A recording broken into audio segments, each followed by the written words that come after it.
Selamat Chat.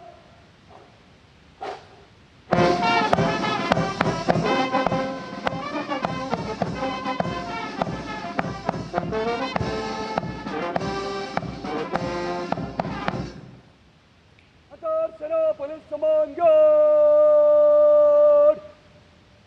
Ajab Chat.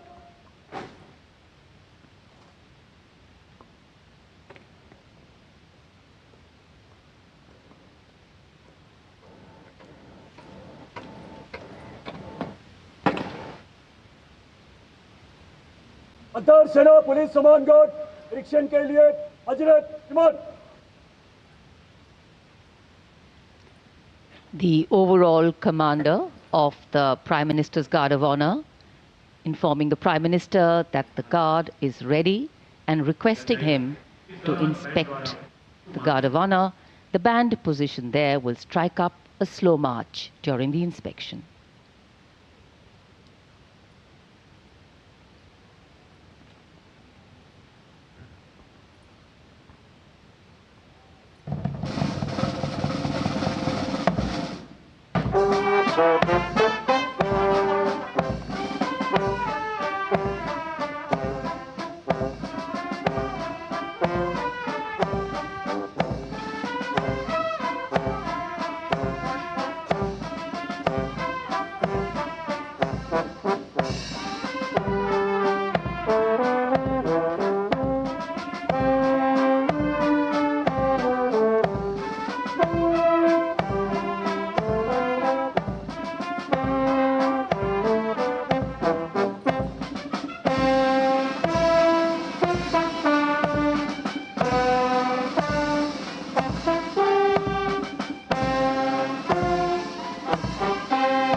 The inspection of the Guard of Honor complete, the Prime Minister will now move towards the ramparts of the Red Fort, passing through the Lahori Gate.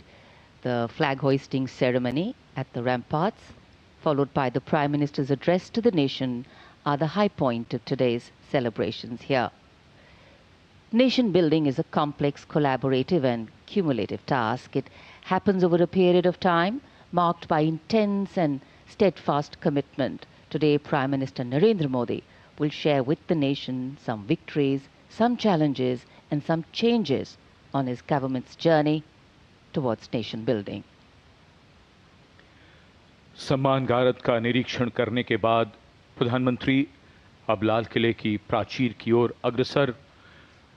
उनके साथ Delhi area के GOC lieutenant general Bhavnish Kumar, विशाल और भव्य Lahori gate, जहां प्रवेश के लिए काठ का पुल, 41 फीट ऊंचा और 24 फीट चौड़ा लाहौरी गेट, ऊंचा मेहराबदार दरवाज़ा, दरवाजे की 3 मंजिलें। यहां से प्रवेश करने के बाद प्राचीर पर पहुंचने के लिए सीढ़ियां हैं और अब तो यहां विशिष्ट व्यक्तियों के लिए लिफ्ट भी है। प्रधानमंत्री प्राचीर की ओर अग्रसर। जब ये लाल किला बना था तब ये प्राचीर नहीं थी, इसे बाद में बनवाया गया और सन 1947 में पहली बार हमारा प्यारा तिरंगा राष्ट्रीय ध्वज यहीं इसी प्राचीर पर फहराया गया था। So the raincoats are out, a slight drizzle seems to be blessing the venue. Opportune moment and time. The heavens have held steady so far.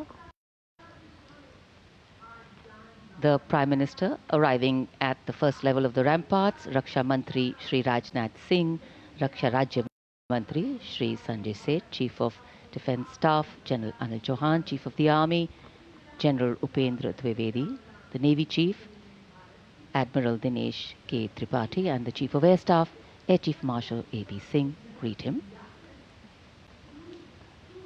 Once the Prime Minister is ready to ascend the final level, the GOC Delhi area will conduct him to the dais to hoist the national flag, which will be followed by his address. In fact, when the flag hoisting is done, It will be synchronized with the 21-gun salute by the valiant gunners of the 1721 Field Battery Ceremonial. The ceremonial battery, utilizing the indigenous 105mm light field guns, will be commanded by Major Pavan Singh Shekhawat, and the gun position officer will be Naib Subedar Ashutosh Sarkar. As soon as the national flag is hoisted by the Prime Minister, flower petals will be showered at the venue by two Mi-17 helicopters of the Indian Air Force, one trooping the national flag and the other trooping a flag depicting Operation Sindoor. लाल किले के सामने का पूरा इलाका सर्व धर्म संभाव की अनूठी तस्वीर पेश करता है। लाल किले के ठीक सामने बाईं ओर त्याग, बलिदान और श्रद्धा का प्रतीक गुरुद्वारा सीसगंज, जिसके सुनहरे गुंबद दूर से ही चमकते हैं।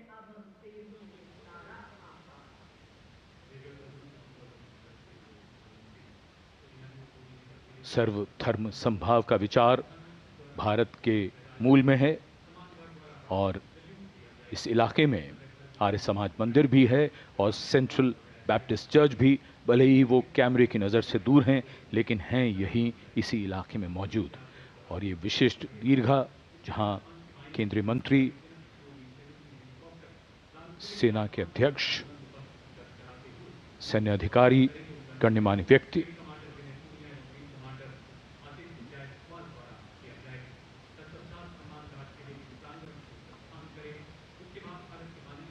विशिष्ट अवसर और विशिष्ट व्यक्तियों की ये दीर्घा, और आज हम मना रहे हैं अपना 79वां स्वतंत्रता दिवस। भादों का महीना, हल्की हल्की फुहार, बीच बीच में इंद्रदेव की कृपा हो रही है।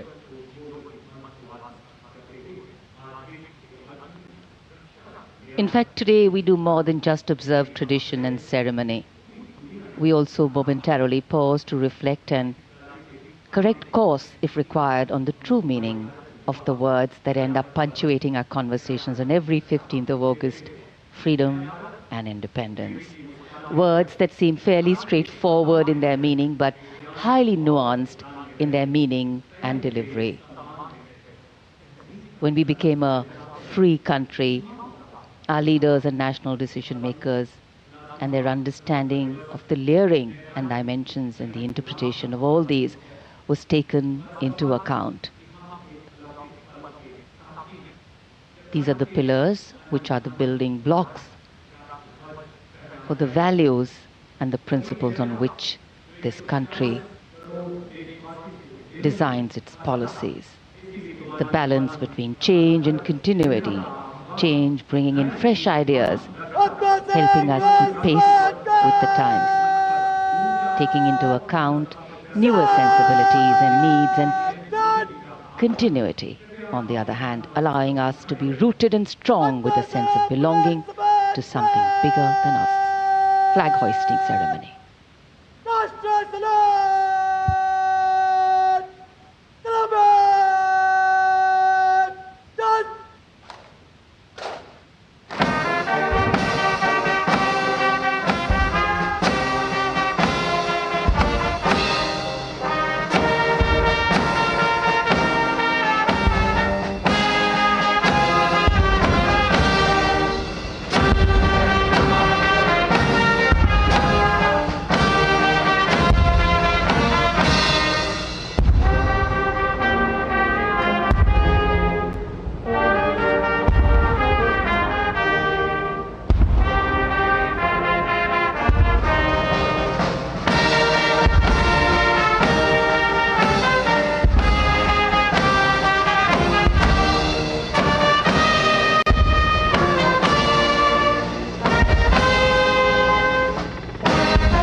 79वां स्वाधीनता दिवस समारोह।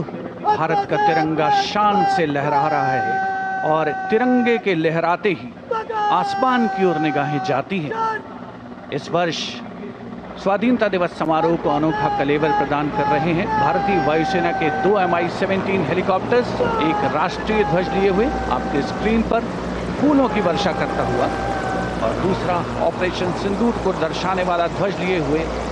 इन हेलीकॉप्टर्स की कमान संभाल रहे हैं विंग कमांडर विनय पूनिया और wing commander Aditya Jaiswal.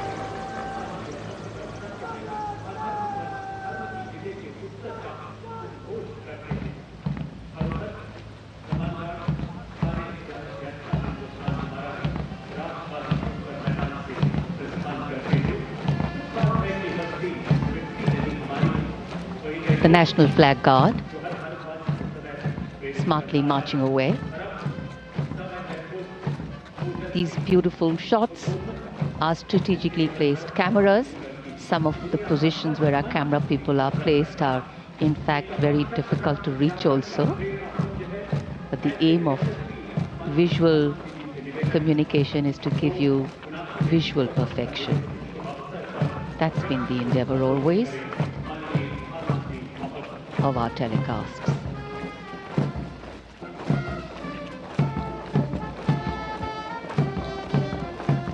National flag guard के जवान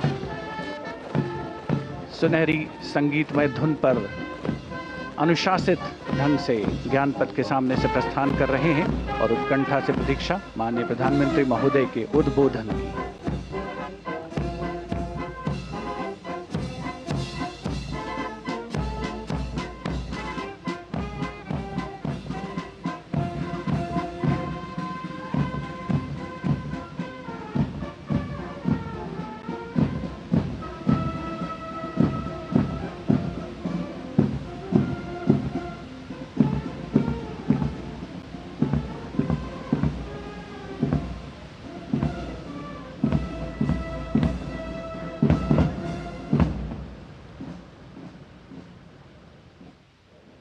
मेरे प्यारे देशवासियों,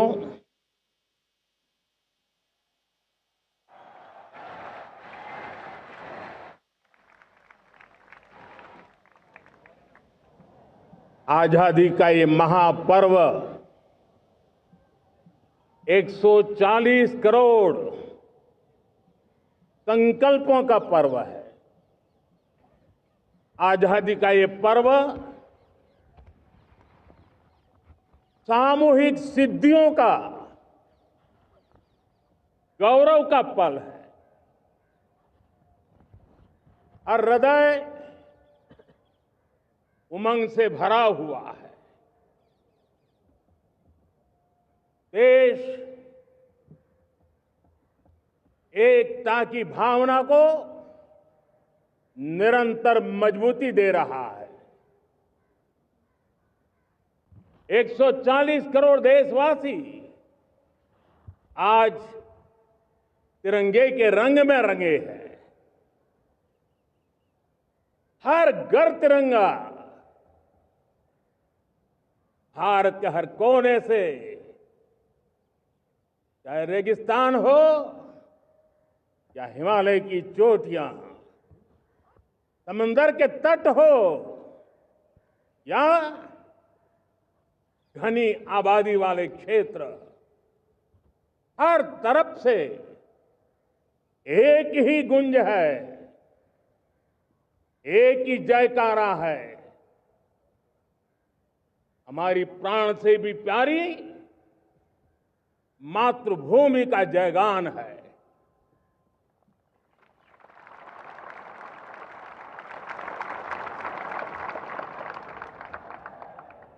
मेरे प्यारे देशवासियों,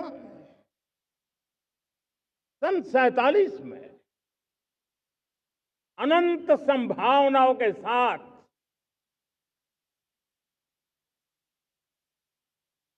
कोटि कोटि भुजाओं के सामर्थ्य के साथ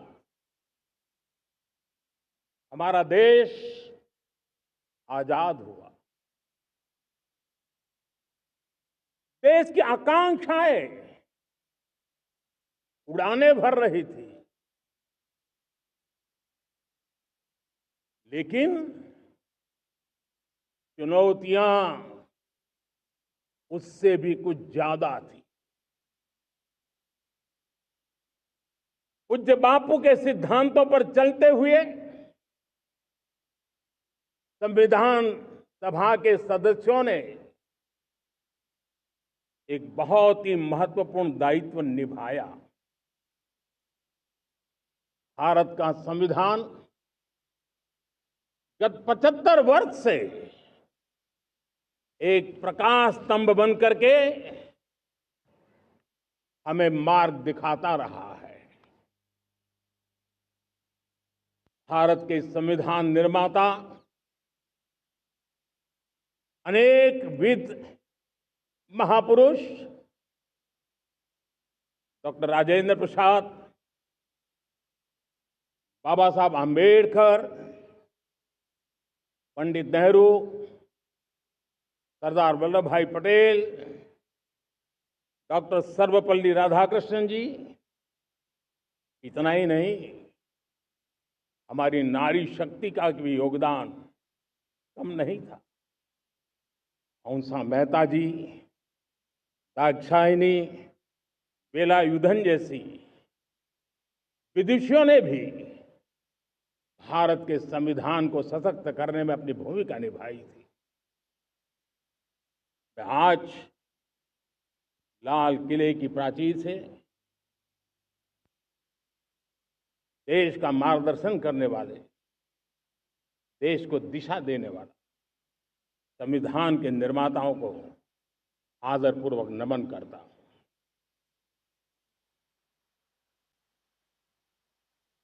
मेरे प्यारे देशवासियों, हम आज डॉक्टर श्यामा प्रसाद मुखर्जी की 125वीं जयंती भी मना रहे हैं। डॉक्टर श्यामा प्रसाद मुखर्जी भारत के संविधान के लिए बलिदान देने वाले देश के पहले महापुरुष थे। संविधान के लिए बलिदान, धारा 370 की दीवार गिराकर एक देश एक संविधान के मंत्र को जब हमने साकार किया तो हमने डॉक्टर श्यामा प्रसाद मुखर्जी को सच्ची श्रद्धांजलि दी। लाल किले पर आज कई विशेष महानुभाव उपस्थित हैं। दूर सुदूर गांव के पंचायतों के सदस्य हैं, ड्रोन दीदी के प्रतिनिधि हैं, लखपति दीदी की प्रतिनिधि हैं, खेल जगत से जुड़े लोग हैं, राष्ट्र जीवन में कुछ न कुछ देने वाले यहां महानुभाव उपस्थित हैं। एक प्रकार से यहां मेरी आंखों के सामने मैं लघु भारत के दर्शन कर रहा हूं और टेक्नोलॉजी के माध्यम से विशाल भारत के साथ भी आज लाल किला जुड़ा हुआ है।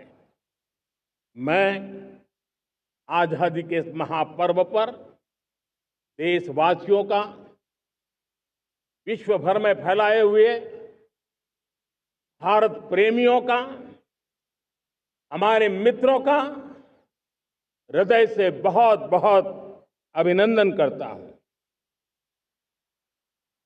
साथियों,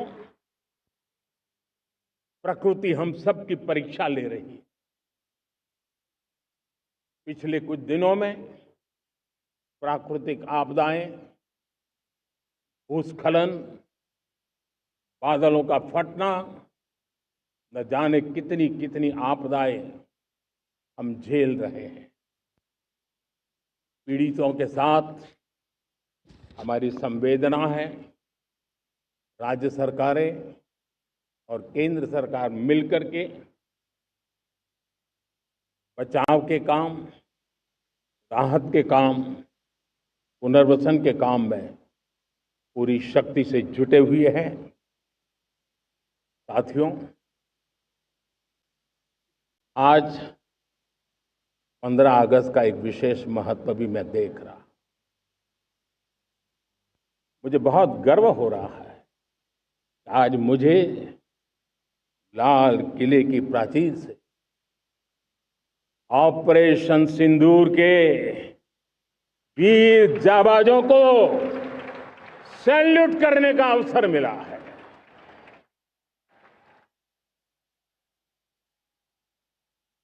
हमारे वीर जाबाज सैनिकों ने दुश्मनों को उनकी कल्पना से परे सजा दी है।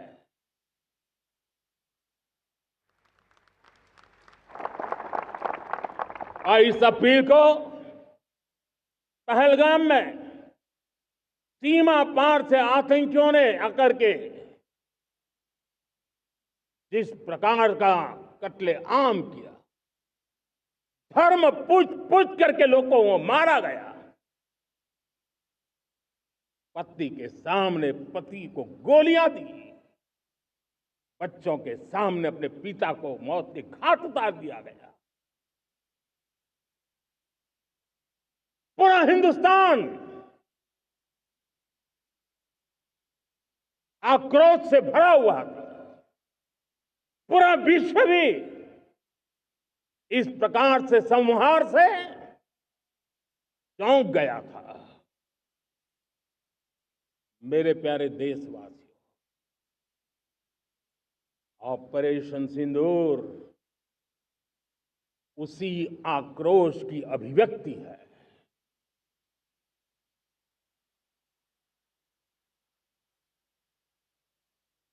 22 तारीख के बाद हमने हमारे सेना को खुली छूट दे दी। रणनीति वो तय करे, लक्ष्य वो तय करे, समय भी वो चुने, और हमारी सेना ने वो करके दिखाया जो कई दशकों तक कभी हुआ नहीं था। सैकड़ों किलोमीटर दुश्मन की धरती पर घुस करके आतंकी हेडक्वार्टर्स को मिट्टी में मिला दिया, आतंकी इमारतों को खंडहर बना दिया।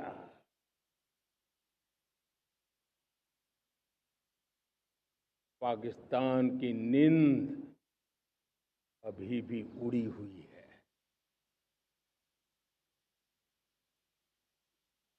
पाकिस्तान में हुई तबाही इतनी बड़ी है कि रोज नए नए खुलासे हो रहे हैं, नई नई जानकारियां आ रही हैं।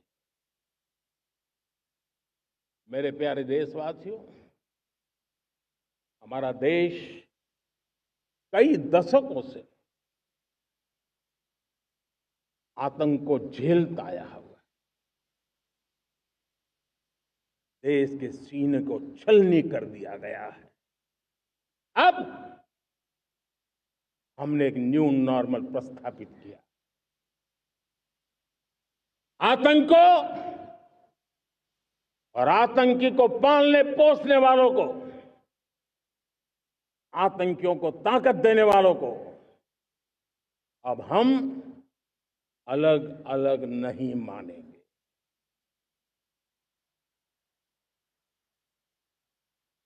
वो मानवता के समान दुश्मन है, उनके बीच कोई फर्क नहीं है। अब भारत ने तय कर लिया है कि न्यूक्लियर की धमकियों को अब हम सहने वाले नहीं हैं। न्यूक्लियर ब्लैकमेल लंबे अरसे से चलाया, अब वो ब्लैकमेल नहीं सहा जाएगा।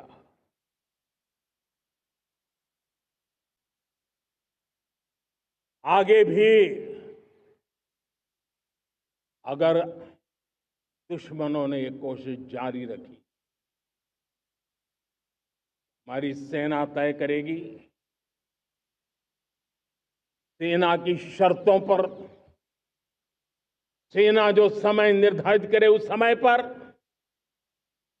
सेना जो तौर तरीके तय करे उस तौर तरीके से, सेना जो लक्ष्य तय करे उस लक्ष्य को अब हम अमल में ला करके रहने वाले हैं। हम मुंह तोड़ जवाब देंगे। मेरे प्यारे देशवासियों, भारत ने तय कर लिया है, खून और पानी एक साथ नहीं बहेंगे।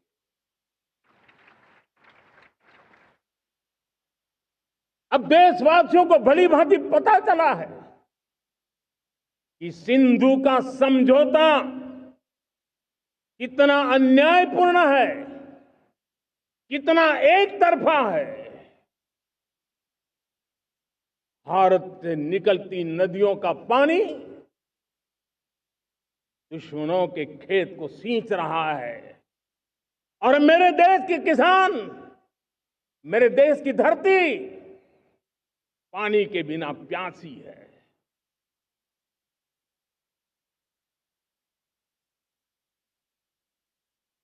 ये ऐसा समझौता था जिसने पिछले 7 दशक से मेरे देश के किसानों का अकल्पनीय नुकसान किया है।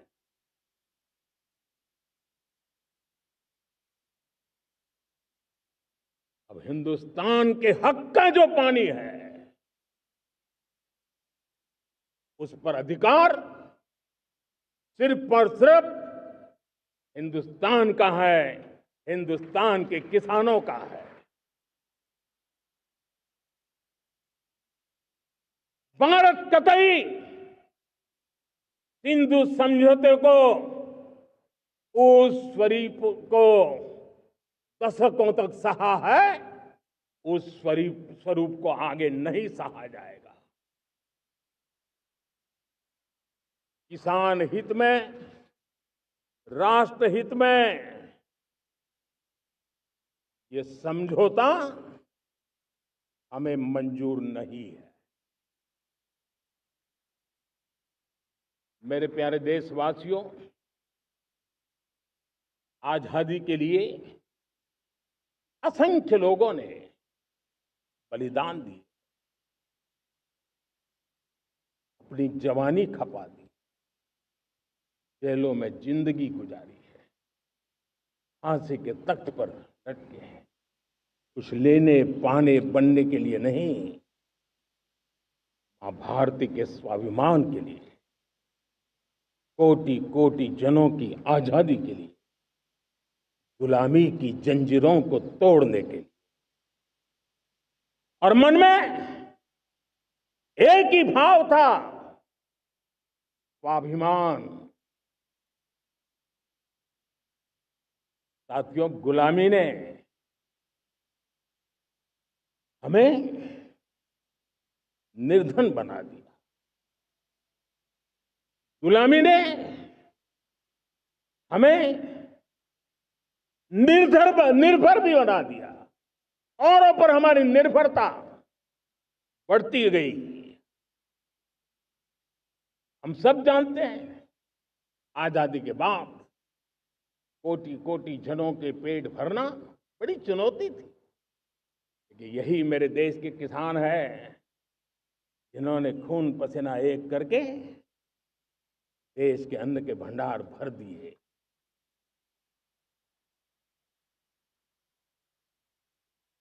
अनाज के संबंध में देश को आत्मनिर्भर बना दिया।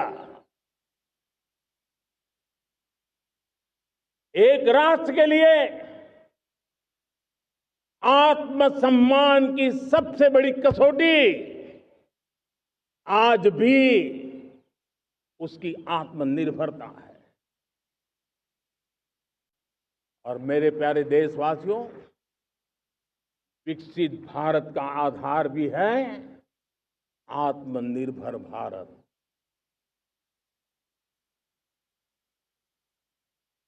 जो दूसरों पर ज्यादा निर्भर रहता है, उसकी आजादी पर उतना ही बड़ा प्रश्न चिन्ह लग जाता है। और दुर्भाग्य तो तब बन जाता है जब निर्भरता की आदत लग जाए, पता ही ना चले हम कब आत्मनिर्भरता छोड़ रहे हैं और कब किसी के निर्भर हो जाते हैं। ये आदत खतरे से खाली नहीं है और इसलिए प्रति पल जागरूक रहना पड़ता है आत्मनिर्भर होने के लिए। और मेरे प्यारे देशवासियों, आत्मनिर्भरता का नाता सिर्फ आयात और निर्यात, रुपये, पैसे, पाउंड, डॉलर यहां तक सीमित नहीं है। इतना सीमित अर्थ उसका नहीं है। आत्मनिर्भरता का नाता हमारे सामर्थ्य से जुड़ा हुआ है। और जब आत्मनिर्भरता खत्म होने लगती है तो सामर्थ्य भी निरंतर क्षीण होता जाता है। और इसलिए हमारे सामर्थ्य को बचाए रखने, बनाए रखने और बढ़ाए रखने के लिए आत्मनिर्भर होना बहुत अनिवार्य है। साथियों, हमने ऑपरेशन सिंदूर में देखा है मेड इन इंडिया की कमाल क्या थी। दुश्मन को पता तक न चला कि कौन से शस्त्रास्त्र है,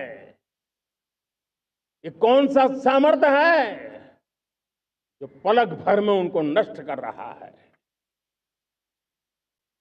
सोचिए, अगर हम आत्मनिर्भर होते न होते तो क्या ऑपरेशन सिंदूर इतनी त्वरित गति से हम कर पाते? पता नहीं कौन सप्लाई देगा, नहीं देगा, साजो सामान मिलेगा, नहीं मिलेगा, इसी की चिंता बनी रहती। लेकिन हमें मेड इन इंडिया की शक्ति हमारे हाथ में थी, सेना के हाथ में थी। इसलिए बिना चिंता, बिना रुकावट, बिना हिचकिचाहट हमारी सेना अपना पराक्रम करती रही।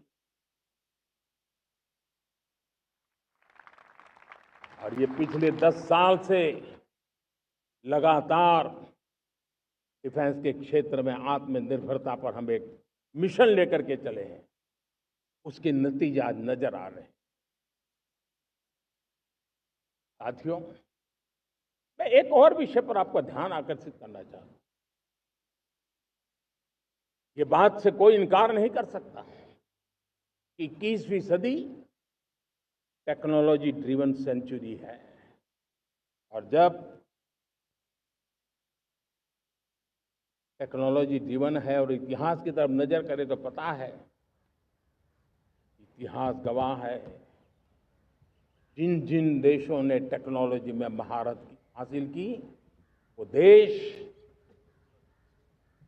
विकास की ऊंचाइयों को पार कर गए, शिखर पर पहुंच गए। आर्थिक शक्ति नए पैमाने पर पहुंचती गई। हम जब टेक्नोलॉजी के अलग अलग आयामों की बात करते हैं तो मैं आपका ध्यान आकर्षित करता हूं सेमीकंडक्टर्स पे। उदाहरण के तौर पे बताता हूं, मैं यहां लाल किले से किसी सरकार की आलोचना करने के लिए खड़ा नहीं हुआ और नहीं मैं करना चाहता, लेकिन देश की युवा पीढ़ी को जानकारी होना भी उतना जरूरी है। हमारे देश में 50-60 साल पहले सेमीकंडक्टर को लेकर के फाइलें शुरू हुई। 50-60 साल पहले फैक्ट्री का विचार चालू हुआ। आप मेरे नौजवानों जानकर के हैरान हो जाएंगे, आज सेमीकंडक्टर जो पूरी दुनिया की एक ताकत बन गया है, 50-60 साल पहले वो विचार, वो फाइलें अटक गई, लटक गई, अटक गई। सेमीकंडक्टर के विचार की ही भ्रूण हत्या हो गई। 50-60 साल गवा दी। हमारे बाद कई देश सेमीकंडक्टर में आज महारत हासिल करके दुनिया में अपनी ताकत को प्रस्थापित कर रहे हैं। साथियों, आज हमने उस बोझ से मुक्त होकर के मिशन मोड में सेमीकंडक्टर के काम को आगे बढ़ाया है। 6 अलग अलग सेमीकंडक्टर के यूनिट्स जमीन पर उतर रहे हैं। 4 नए यूनिट्स को हमने ऑलरेडी हरी झंडी दिखा दी है, ग्रीन सिग्नल दे दिया है। और देशवासियों और मेरे खास करके नौजवानों और विश्व भर में भारत की टेक्नोलॉजी की ताकत को समझने वाले लोगों को भी कहना चाहूंगा, इसी वर्ष के अंत तक मेड इन इंडिया, भारत की बनी हुई, भारत में बनी हुई, भारत के लोगों द्वारा बनी हुई मेड इन इंडिया चिप्स बाजार में आ जाएगी।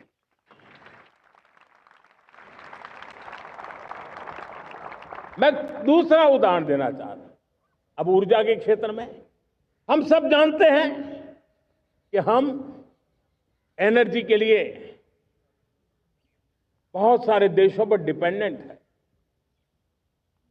पेट्रोल हो, डीजल हो, गैस हो, लाखों करोड़ रुपए हमें खर्च करके लाना पड़ता है। हमें इस संकट से देश को आत्मनिर्भर बनाना, ऊर्जा में आत्मनिर्भर बनाना बहुत जरूरी है। हमने बीड़ा उठाया और आज 11 वर्ष में सोलर एनर्जी 30 गुना बढ़ चुकी है। हम नए नए डैम बना रहे हैं ताकि हाइड्रो का विस्तार हो और हमें क्लीन एनर्जी की उपलब्ध हो। भारत मिशन ग्रीन हाइड्रोजन लेकर के आज हजारों करोड़ रुपए इन्वेस्ट कर रहा है। भविष्य की ऊर्जा को ध्यान में रख करके, ऊर्जा के क्षेत्रों को ध्यान में रख करके भारत न्यूक्लियर एनर्जी पर भी बहुत बड़े इनिशिएटिव ले रहा है। न्यूक्लियर एनर्जी में 10 नए न्यूक्लियर रिएक्टर तेजी से काम कर रहे हैं। 2047 तक, जो कि हमने विकसित भारत का लक्ष्य तय किया है, जब देश की आजादी के 100 साल होंगे, हम परमाणु ऊर्जा क्षमता 10 गुना से भी अधिक बढ़ाने का संकल्प लेकर के आगे बढ़ रहे हैं। मेरे प्यारे देशवासियों, रिफॉर्म एक निरंतर प्रक्रिया है। समयानुकूल परिस्थिति के अनुसार रिफॉर्म करते जाना होता है। हम न्यूक्लियर एनर्जी के क्षेत्र में बहुत बड़े रिफॉर्म लेकर के आए। अब हमने प्राइवेट सेक्टर के लिए भी परमाणु ऊर्जा को उसके द्वार खोल दिए हैं। हम शक्ति को जोड़ना चाहते हैं। मेरे प्यारे देशवासियों, दुनिया जब आज ग्लोबल वार्मिंग को लिए चिंता करती है, तब मैं विश्व को भी बताना चाहता हूं कि भारत ने तय किया था कि हम 2030 तक क्लीन एनर्जी भारत में 50% पहुंचा देंगे। ये लक्ष्य हमारा 2030 तक था। मेरे देशवासियों का सामर्थ्य देखिए, मेरे देशवासियों की संकल्प शक्ति देखिए, मेरे देशवासियों को विकसित भारत बनाने का संकल्प को पूर्ण करने के लिए उनकी दौड़ देखिए। हमने जो लक्ष्य 2030 में तय किया था, वो 50% क्लीन एनर्जी का लक्ष्य 2025 में हमने कर लिया। 5 साल पहले हमने अचीव कर लिया, क्योंकि विश्व के प्रति भी हम उतने ही संवेदनशील हैं, प्रकृति के प्रति भी उतने ही हम जिम्मेवार लोग हैं। मेरे प्यारे देशवासियों, बजट का बहुत बड़ा हिस्सा ये पेट्रोल, डीजल, गैस इन सबको लाने के लिए खर्च होता था। लाखों करोड़ रुपए चले जाते थे। अगर हम ऊर्जा में डिपेंडेंट न होते तो वो धन मेरे देश के नौजवानों के भविष्य के लिए काम आता। वो धन मेरे देश के गरीबों को गरीबी के खिलाफ लड़ाई लड़ने में काम आता। वो धन मेरे देश के किसानों के कल्याण में काम आता। वो धन मेरे देश के गांव की परिस्थिति को पलटने के लिए काम आता। लेकिन हमें विदेशों को देना पड़ रहा। अब हम आत्मनिर्भर बनने की दिशा में काम कर रहे हैं। देश को विकसित बनाने के लिए हम अब समुद्र मंथन की तरफ भी जा रहे हैं। हमारे समुद्र के मंथन को आगे बढ़ाते हुए हम समुद्र के भीतर के तेल के भंडार, गैस के भंडार, उसको खोजने की दिशा में एक मिशन मोड में काम करना चाहते हैं। और इसलिए भारत ने national deep water exploration mission शुरू करने जा रहा है। ये ऊर्जा इंडिपेंडेंट बनने के लिए ये हमारी महत्वपूर्ण घोषणा है। मेरे प्यारे देशवासियों, आज पूरा विश्व क्रिटिकल मिनरल को लेकर के बहुत ही सतर्क हो गया है। उसके सामर्थ्य को लोग भली भांति समझने लगे हैं। कल तक जिस तरफ ज्यादा ध्यान नहीं था, वो आज सेंटर स्टेज पे है। हमारे लिए भी क्रिटिकल मिनरल्स में आत्मनिर्भरता बहुत अनिवार्य है। एनर्जी का सेक्टर हो, इंडस्ट्री का सेक्टर हो, रक्षा क्षेत्र हो, टेक्नोलॉजी के हर क्षेत्र हो, आज क्रिटिकल मिनरल्स की टेक्नोलॉजी के अंदर बहुत अहम भूमिका है। और इसलिए नेशनल क्रिटिकल मिशन हमने लॉन्च किया है। 1200 से अधिक स्थानों पर खोज का अभियान चल रहा है और हम क्रिटिकल मिनरल में भी आत्मनिर्भर बनने की दिशा में आगे बढ़ रहे हैं। मेरे प्यारे देशवासियों, स्पेस सेक्टर का कमाल तो हर देशवासी देख रहा, गर्व से भर जा रहा। और हमारे group captain Shubhanshu Shukla space station से लौट चुके हैं और आने वाले कुछ दिनों में वो भारत भी आ रहे हैं। हम स्पेस में भी अपने दम पर आत्मनिर्भर भारत गगनयान की तैयारी कर रहे हैं। हम अपने बलबूते पर हमारा अपना स्पेस स्टेशन बनाने की दिशा में हम काम कर रहे हैं। और पिछले दिनों स्पेस में जो रिफॉर्म किए गए, मुझे बहुत गर्व हो रहा है। मेरे देश के 300 से ज्यादा स्टार्टअप्स आप सिर्फ और सिर्फ स्पेस सेक्टर में काम कर रहे हैं। और उन 300 स्टार्टअप में हजारों नौजवान पूरे सामर्थ्य के साथ जुटे हैं। ये है मेरे देश के नौजवानों की ताकत और ये है हमारे देश के नौजवानों के प्रति विश्वास। मेरे प्यारे देशवासियों, 140 करोड़ भारतवासी 2047 में जब आजादी के 100 साल होंगे, विकसित भारत के संकल्प को परिपूर्ण करने के लिए पूरी ताकत से जुटे हैं। इस संकल्प की पूर्ति के लिए भारत आज हर सेक्टर में आधुनिक इकोसिस्टम तैयार कर रहा है और आधुनिक इकोसिस्टम हर क्षेत्र में हमारे देश को आत्मनिर्भर बनाएगा। आज मेरा लाल किले की प्राचीर से मेरे देश के युवा वैज्ञानिकों को, मेरे टैलेंटेड यूथ को, मेरे इंजीनियर्स को और प्रोफेशनल्स को और सरकार के हर विभागों को भी मेरा आह्वान है,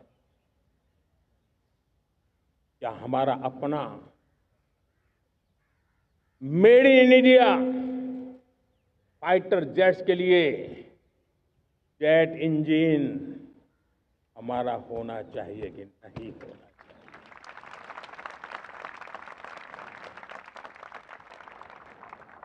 हम फार्मा ऑफ द वर्ल्ड माने जाते हैं। वैक्सीन में हम नए नए विक्रम स्थापित करते हैं, लेकिन क्या समय की मांग नहीं है? हम रिसर्च और डेवलपमेंट में और ताकत लगाएं, हमारे अपने पेटेंट हो, हमारी अपनी बनाई हुई मानव जात के कल्याण की सस्ते से सस्ती और सबसे कारगर नई नई दवाइयों की शोध हो, हर संकट में साइड इफेक्ट के बिना मानव जात के कल्याण में काम आए। बायो 3 पॉलिसी भारत सरकार ने बनाई है। मैं देश के नौजवानों को कहता हूं, आइए बायो 3 पॉलिसी का अध्ययन करके अब कदम उठाइए। देश का भाग्य बदलना है, आपका सहयोग चाहिए।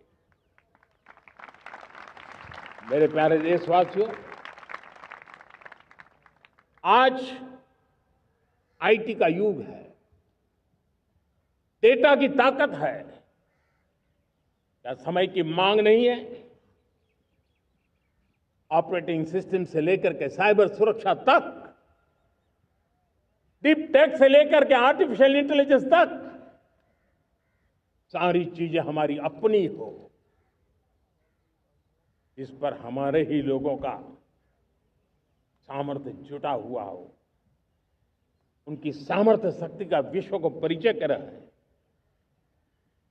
साथियों, आज दुनिया में सोशल मीडिया का हो, बाकी प्लेटफॉर्म को हो,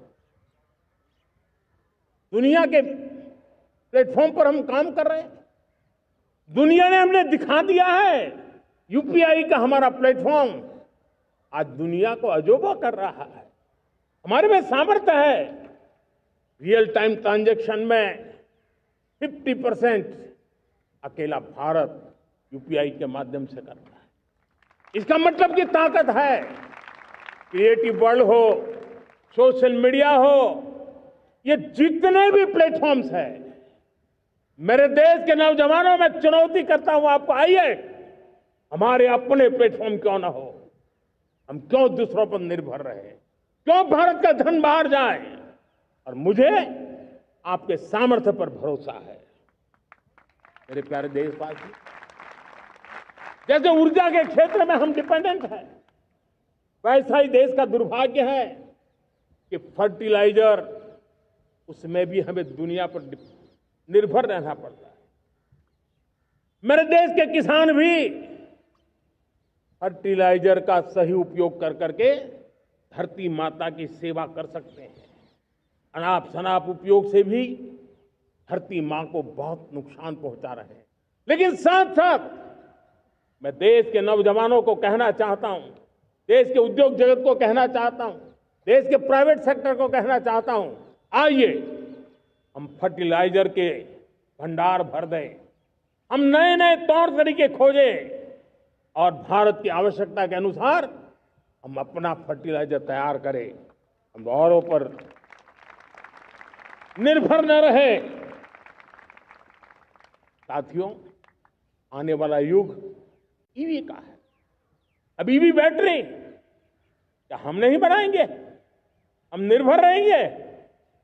सोलर पैनल की बात हो, इलेक्ट्रिक व्हीकल्स के लिए जिन जिन चीजों की आवश्यकताएं हैं वो हमारी अपनी होनी चाहिए।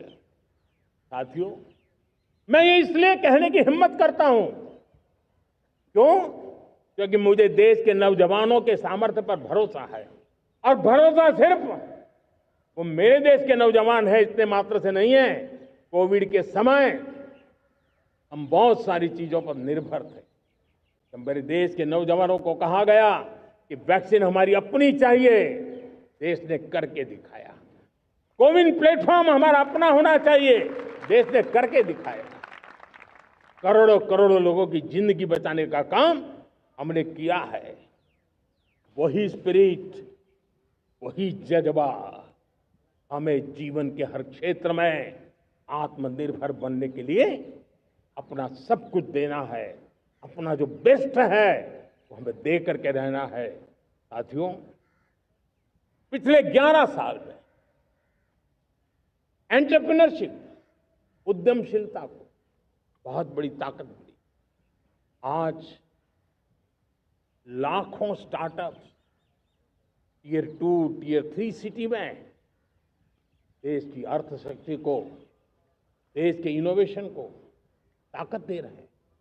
उसी प्रकार से मुद्रा योजना से हमारे देश के करोड़ों नौजवान, उसमें भी हमारी बेटियां, करोड़ों करोड़ों लोग मुद्रा से लोन लेकर के अपना खुद का कारोबार कर रहे हैं। खुद तो अपने पैरों पर खड़े हुए हैं, लेकिन औरों को भी पैरों पर खड़े रहने की ताकत देते हैं। वे भी एक प्रकार से हर व्यक्ति को आत्मनिर्भर बनाने का अवसर दे रही है। मेरे साथियों,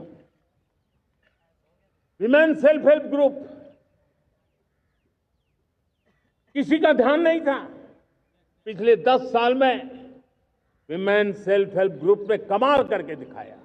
आज उनके प्रोडक्ट दुनिया के बाजार में जाने लगे हैं। लाखों करोड़ों का कारोबार हमारे विमेन सेल्फ हेल्प ग्रुप करते हैं।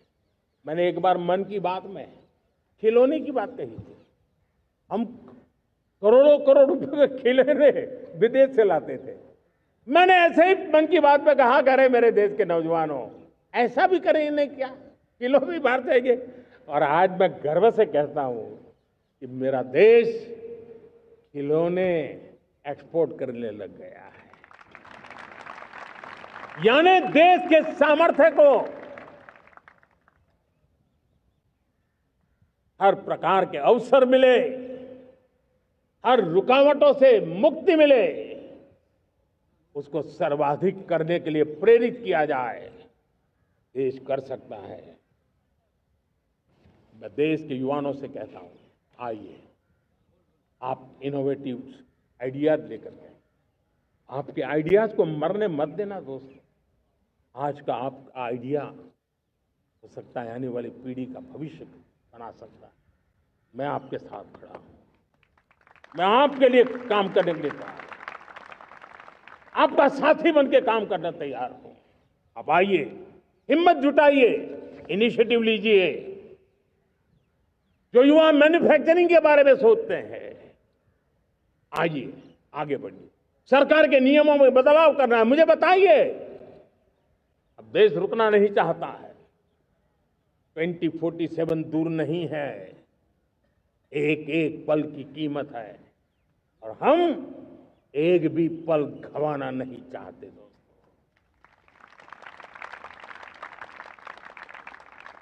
साथियों, ये आगे बढ़ने का अवसर है, बड़े सपने देखने का अवसर है, संकल्प के लिए समर्पित होने का अवसर है। जब सरकार आपके साथ है और मैं स्वयं आपके साथ हूं, तब हम नया इतिहास बना सकते हैं। साथियों, आज नेशनल मैन्युफैक्चरिंग मिशन पर बहुत तेजी से काम हो रहा है। हमारे एमएसएमईज, उसका लोहा दुनिया मानती है। ये दुनिया में बड़ी बड़ी चीजें बनती है ना, कुछ न कुछ तो औजार हमारे देश के एमएसएमईज के द्वारा जाते हैं, बड़े गर्व के साथ जाते हैं। लेकिन हम कॉम्प्रिहेंसिव, इंटीग्रेटेड विकास की राह पर जाना चाहते हैं और इसलिए उनकी शक्ति बढ़े। और उसमें भी मैंने पहले एक बार लाल किले से कहा था, जीरो डिफेक्ट जीरो इफेक्ट। आज कहना चाहता हूं कि हमें विश्व बाजार में अपने सामर्थ्य का लोहा मनवाना है तो हमें क्वालिटी में निरंतर नई ऊंचाइयों को पार करना। दुनिया क्वालिटी को स्वीकार करती है, हमारी गुणवत्ता सबसे ज्यादा हो और सरकार के भी प्रयास हो, रॉ मटेरियल की भी उपलब्धि हो, हमारी प्रोडक्शन की कॉस्ट कैसे कम हो, हम उसमें दम रह रहे हैं। और साथियों, हम सभी जो उत्पादन के क्षेत्र में लगे हैं उन सबका मंत्र होना चाहिए, दाम कम लेकिन दम ज्यादा। हमारी हर प्रोडक्ट का दम ज्यादा हो लेकिन दाम कम हो, इस भाव को लेकर के हमें आगे बढ़ना है। मेरे प्यारे देशवासियों, आजादी के लिए अनगिनत लोगों ने बलिदान दिए हैं। मैंने पहले भी कहा, जमानी खपा दी, फांसी पे लटक गए। क्यों? स्वतंत्र भारत के लिए। 75-100 साल पहले का वो कालखंड याद कीजिए। पूरा देश स्वतंत्र भारत के मंत्र को लेकर के जीता था। आज समय की मांग है, स्वतंत्र भारत का मंत्र लेकर के जीने वालों ने हमें स्वतंत्र भारत दिया। आज 140 करोड़ देशवासियों का एक ही मंत्र होना चाहिए, समृद्ध भारत। अगर कोटि कोटि लोगों के बलिदान से स्वतंत्र भारत हो सकता है तो कोटि कोटि लोगों के संकल्प से, पुरुषार्थ से, आत्मनिर्भर बनने से, वोकल फॉर लोकल की बात करने से, स्वदेशी का मंत्र को जापने से समृद्ध भारत भी बन सकता है। वो पीढ़ी स्वतंत्र भारत के लिए खप गई थी, ये पीढ़ी समृद्ध भारत के लिए नए कदम उठाए, यही समय की मांग है। और इसलिए मैं आज बार बार आग्रह करता हूं और मैं देश के सभी इन्फ्लुएंसर्स को कहना चाहता हूं, इस मंत्र को आगे बढ़ाने में मेरी मदद कीजिए। मैं सभी राजनीतिक दलों को, राजनेताओं को, सबसे कहता हूं कि आइए, ये किसी राजनीतिक दल का एजेंडा नहीं है, भारत हम सबका है। हम मिलकर के वोकल फॉर लोकल, उस मंत्र को हर नागरिक के जीवन का मंत्र बनाएं। भारत में बनी हुई, भारत के नागरिकों के पसीने से बनी हुई वो चीजें जिसमें भारत की मिट्टी की महक हो और जो भारत के आत्मनिर्भर के संकल्प को ताकत देता हो, हम उसी को खरीदेंगे, हम उसी का उपयोग करेंगे, हम उस दिशा में आगे आए। यह हमारा सामूहिक संकल्प हो, देखते ही देखते हम दुनिया बदल देंगे। दोस्तों, मैं आज हर छोटे मोटे व्यापारी को, दुकानदार से आग्रह करना चाहता हूं, आपकी भी जिम्मेवारी है। हम छोटे थे, हमने कभी बाजार में देखा नहीं था कि शुद्ध घी की दुकान, ऐसे ही लिखा जाता था घी की दुकान। लेकिन समय रहते लोग लिखने लगे शुद्ध घी की दुकान। मैं चाहता हूं देश में ऐसे व्यापारी आगे आए, ऐसे दुकानदार आए कि हाँ, स्वदेशी माल बिकता है, वो बोर्ड लगा रहे। हम स्वदेशी का गर्व करने लगे। हम स्वदेशी मजबूरी में नहीं, मजबूती के साथ उपयोग करेंगे, मजबूती के लिए उपयोग करेंगे और जरूरत पड़ी तो औरों को मजबूर करने के लिए उपयोग करेंगे। ये हमारी ताकत होनी चाहिए, ये हमारा मंत्र होना चाहिए। मेरे प्यारे देशवासियों,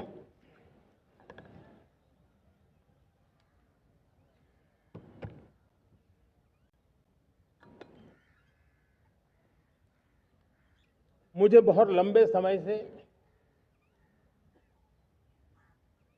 सरकार में काम करने का अवसर मिला है। मैंने कई सारे उतार चढ़ाव देखे हैं।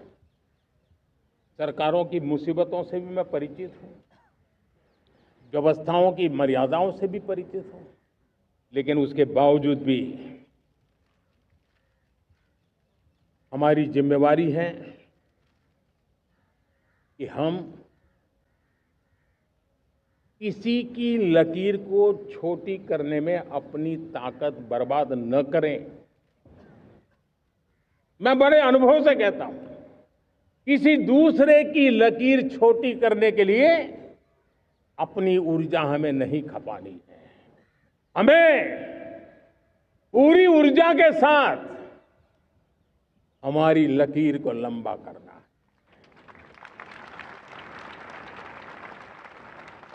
हम अगर अपनी लकीर लंबी करते हैं तो दुनिया भी हमारा लोहा मानेगी। आज जब वैश्विक परिस्थितियों में आर्थिक स्वार्थ दिनों दिन बढ़ रहा है, तब समय की मांग है कि हम उन संकटों के रोते बैठने की जरूरत नहीं है। हिम्मत के साथ हम अपनी लकीर को लंबी करें।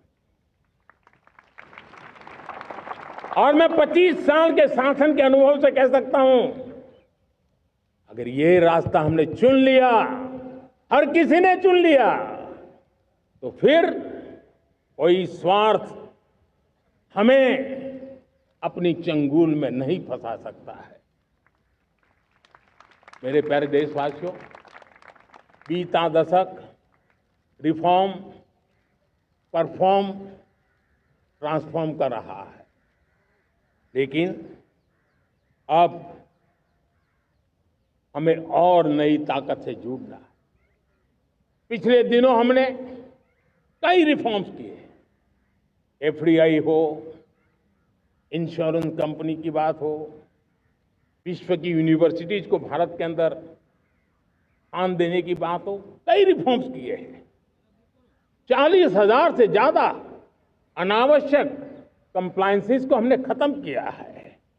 इतना ही नहीं, 1500 से अधिक पुराने कानून जो बाबा आदम के जमाने के थे, उन सबको हमने खत्म कर दिया है। हमने दर्जनों कानूनों को सरल करने के लिए संसद में जाकर के जनता के हितों को सर्वोपरि रख करके बदलाव किए हैं। इस बार भी हो हल्ला के बीच लोगों तक बात पहुंची नहीं होगी, लेकिन एक बहुत बड़ा रिफॉर्म इनकम टैक्स एक्ट में हुआ है। करीब 280 से ज्यादा धाराएं हमने समाप्त करने का निर्णय किया है। और साथियों, सिर्फ आर्थिक मोर्चे पर ही रिफॉर्म नहीं, हमने नागरिक के जीवन को भी आसान बनाने के लिए रिफॉर्म किए। इनकम टैक्स रिफंड की बात हो, रिफॉर्म का परिणाम है। फेसलेस असेसमेंट की बात हो, रिफॉर्म का परिणाम है। 12 लाख तक आज इनकम टैक्स से मुक्ति दे देना देश का जो भविष्य बनाने में उत्सुक है, ऐसा मेरा मध्यम वर्ग का परिवार आज खुला नहीं समा रहा है। कभी किसी ने सोचा नहीं था कि 12 लाख रुपए तक का इनकम टैक्स पर जीरो कर दिया जाएगा। आज कर लिया है। जब देश का सामर्थ्य बढ़ता है तो देशवासियों को लाभ मिलता है। अंग्रेजों के जमाने से दंड संहिता में हम दबे पड़े थे। दंड का भय दिखा करके जीवन चल रहा था। 75 साल आजादी के ऐसे ही गए। हमने दंड संहिता को खत्म कर दिया, न्याय संहिता को ले आए हैं। न्याय संहिता में भारत के नागरिक के प्रति विश्वास का भाव है। भारत के नागरिक के अंदर अपनेपन का भाव है, संवेदनशीलताओं से भरा हुआ है। हमने रिफॉर्म की यात्रा को तेज करने के लिए बीड़ा उठाया। हम बहुत तेजी से आगे बढ़ना चाहते हैं। मैं चाहता हूं देशवासियों, देश के लिए कर रहा हूं, मैं मेरे लिए नहीं कर रहा हूं, किसी का बुरा करने के लिए नहीं कर रहा हूं। मेरे राजनीतिक दल, मेरे प्रतिस्पर्धी साथी भी देश की इस उज्जवल भविष्य के लिए आगे आए, हमारा साथ दें। स्ट्रक्चरल रिफॉर्म्स की बात हो, रेगुलेटरी रिफॉर्म्स की बात हो, पॉलिसी रिफॉर्म की चर्चा हो, प्रोसेस रिफॉर्म की चर्चा हो, प्रोसीड्यूरल रिफॉर्म्स करने की जरूरत हो, हर प्रकार के रिफॉर्म्स ये आज हमने मकसद बना करके चले हैं। और मेरे प्यारे देशवासियों, नेक्स्ट जनरेशन रिफॉर्म्स के लिए हमें एक टास्क फोर्स गठित करने का निर्णय किया है। ये टास्क फोर्स समय सीमा में इस काम को पूरा करे, वर्तमान नियम, कानून, नीतियां, रीतियां 21वीं सदी के अनुकूल, वैश्विक वातावरण में अनुकूल और भारत को 2047 में विकसित राष्ट्र बनाने के संदर्भ में नए सिरे से तैयार हो और उसका समय सीमा में अपना कार्य पूरा करने के लिए इस टास्क फोर्स की रचना की है। साथियों, ये रिफॉर्म के कारण जो नए लोग अपना भविष्य बनाने चाहते हैं उनको तो हिम्मत मिलेगी। हमारे स्टार्टअप्स हो, हमारे लघु उद्योग हो, हमारे गृह उद्योग हो, उन लोग उद्यमियों को उनकी कंप्लायंस कॉस्ट बहुत कम हो जाएगी और उसके कारण उनको एक नई ताकत मिलेगी। जो एक्सपोर्ट की दुनिया में उनको लॉजिस्टिक सपोर्ट के कारण, व्यवस्थाओं में बदलाव के कारण उनको एक बहुत बड़ी ताकत मिलेगी। साथियों, ऐसे ऐसे कानून हैं हमारे देश में, छोटी छोटी चीजों के लिए जेल में डालने के कानून है। आप हैरान हो जाएंगे, किसी ने नजर नहीं दौड़ाई। मैं पीछे लगा हूं, ये मेरे देश के नागरिकों को जेल में बंद करने वाले जो अनावश्यक कानून है वो खत्म होने चाहिए। हम संसद में पहले भी बिल लाए थे, इस बार भी लेके आए हैं। साथियों, इस दिवाली में आपकी डबल दिवाली का काम मैं करने वाला हूं।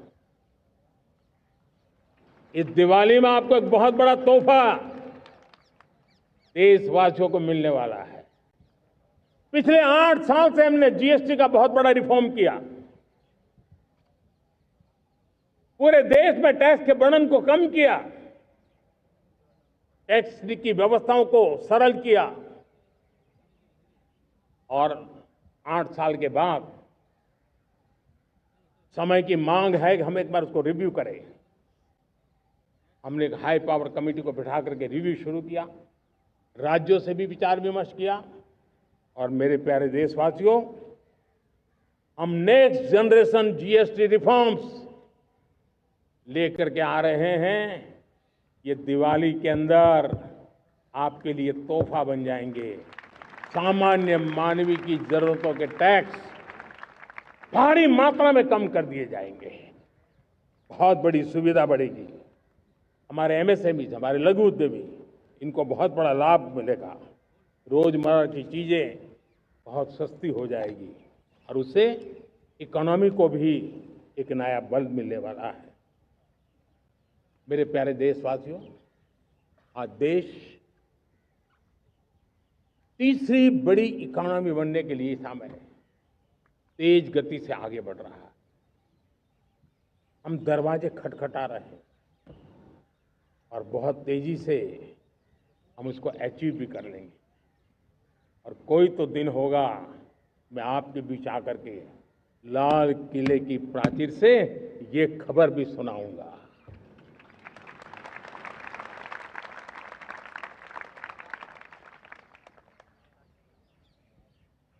आज भारत की अर्थव्यवस्था और आर्थिक स्थिति को लेकर पूरी दुनिया आश्वस्त है।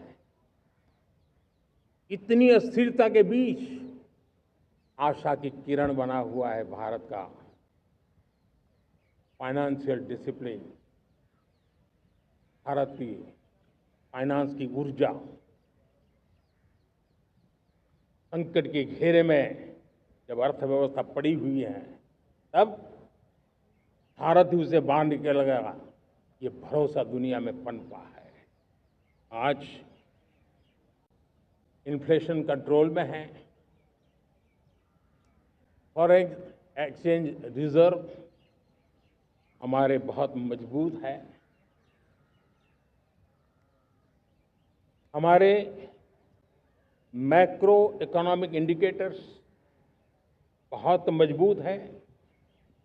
ग्लोबल रेटिंग एजेंसी भी लगातार भारत की सराहना करती हैं, भारत की अर्थव्यवस्था पर ज़्यादा से ज़्यादा विश्वास व्यक्त कर रही है। ये बढ़ती हुई अर्थव्यवस्था का लाभ मेरे देश के गरीबों को मिले, मेरे देश के किसानों को मिले, मेरे देश की नारी शक्ति को मिले, मेरे देश के मध्यम वर्ग को मिले, मेरे देश की विकास धारा को ताकत देने वाला बने। उस दिशा में हम नए नए प्रयास करें। आज युवाओं के लिए नए नए सेक्टर्स में हमारे नौजवानों के लिए अवसर बन रहे हैं। स्किल डेवलपमेंट, स्वरोजगार, बड़ी बड़ी कंपनियों में इंटर्नशिप, इस पर एक बहुत बड़े स्तर पर अभियान चल रहा है। और इसलिए देश के नौजवानों, आज मैं आपके लिए भी एक खुश खबर लेकर के आया, मेरे देश के नौजवानों के लिए आया। आज 15 अगस्त है। आज 15 अगस्त के ही दिन मेरे देश के युवाओं के लिए 1 लाख करोड़ रुपए की योजना हम चालू कर रहे हैं, लागू कर रहे हैं। आज से प्रधानमंत्री विकसित भारत रोजगार योजना आज ही 15 अगस्त को लागू हो रही है। ये आपके लिए बहुत खुशखबरी है। इस योजना के तहत निजी क्षेत्र में पहली नौकरी पाने वाले नौजवान को, बेटे बेटी को 15,000 रुपया सरकार की तरफ से दिए जाएंगे। कंपनियों को भी नए रोजगार देने के अवसर जो भी ज्यादा जुटाएगा, उनको भी प्रोत्साहन राशि दी जाएगी। प्रधानमंत्री विकसित भारत रोजगार योजना करीब करीब 3.5 करोड़ नौजवानों को रोजगार के नए अवसर बनाएगी। मैं सभी नौजवानों को इसके लिए बहुत बहुत बधाई देता हूं। मेरे प्यारे देशवासियों, आज भारत में नारी शक्ति का लोहा हर कोई मानने लगा। बढ़ती इकोनॉमी की लाभार्थी हमारी नारी है, लेकिन बढ़ती इकोनॉमी को गति देने में भी हमारी नारी का बहुत बड़ा योगदान भी, हमारी मातृशक्ति का योगदान है, हमारी स्त्री शक्ति का योगदान है। स्टार्टअप से लेकर स्पेस सेक्टर तक हमारी बेटियां छाई हुई हैं, खेल के मैदान में छाई हुई हैं, फौज में चमक रही है। आज गर्व के साथ नारी कंधे से कंधा मिलाकर के देश की विकास यात्रा में भागीदार हो रही। देश गर्व से भर गया जब एनडीए की विमेन कैडेट्स उनका पहला पास आउट हुआ था। पूरा देश गर्व से भर गया था। सारे टीवी चैनल उसी के पीछे लगे हुए थे। कितने बड़े गौरव की पल थी। Self help group, 10 crore self help group की बहनें क्या कमाल कर रही है।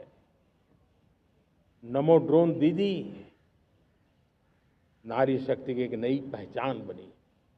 गांव में मुझे एक बहन मिली, वो कहती मुझे अब तो गांव वाले पायलट कह करके बुलाते हैं। बड़े गर्व से कह रही, ज्यादा पढ़ी लिखी नहीं थी, लेकिन उसका रतबा पैदा हुआ है। साथियों, हमने 3 करोड़ महिलाओं को लखपति दीदी बनाने का संकल्प लिया था। 3 करोड़। और मुझे आज संतोष है कि हम तेज गति से काम कर रहे हैं। समय से पहले 3 करोड़ का लक्ष्य पार कर लेंगे। और आज मैं खुशी से देश को बताना चाहता हूं कि मेरे नारी शक्ति का सामर्थ्य देखिए। देखते ही देखते 2 करोड़ महिलाएं लखपति दीदी बन चुकी है। आज कुछ लखपति दीदी हमारे सामने बैठी है।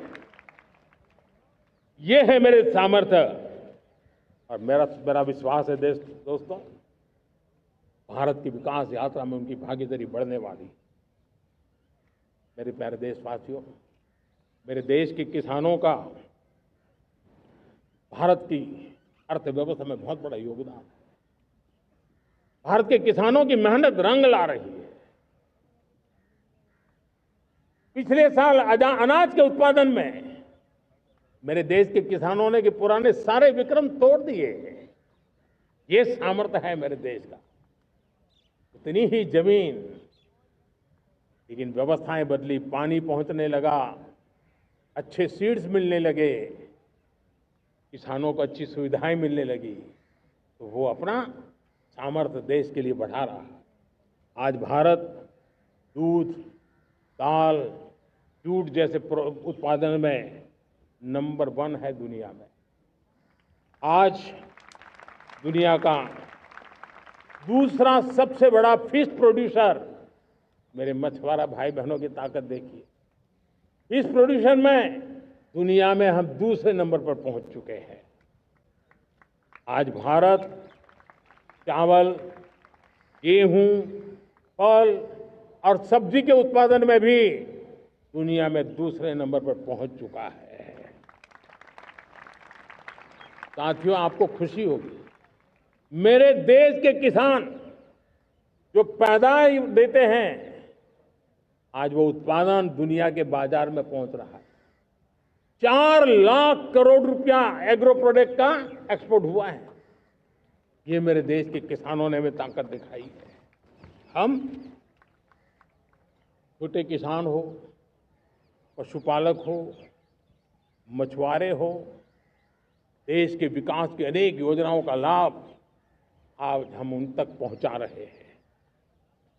पीएम किसान सम्मान निधि हो, रेन वाटर हार्वेस्टिंग हो, सिंचाई की योजनाएं हो, क्वालिटी सीड्स हो, फर्टिलाइजर की आवश्यकता हो, हर क्षेत्र में आज और किसान को एक भरोसा हो गया है फसल बीमा का।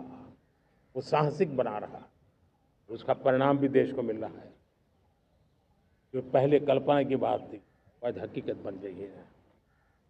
देशवासियों, हमारे देश के पशुधन को बचाने में हमें कोविड की वैक्सीन मुफ्त में मिली, वो तो याद है, लेकिन हम पशुधन के लिए भी अब तक 125 डोज मुफ्त में पशुओं को लगा चुके हैं। फूट एंड माउथ डिसीज से मुक्ति पाने के लिए, जो हमारा यहाँ उत्तर भारत में उसे खुरपका मुंहपका बीमारी कहते हैं, उसे बचाने के लिए 125 करोड़ डोज हम लगा चुके हैं और मुफ्त में लगा चुके हैं।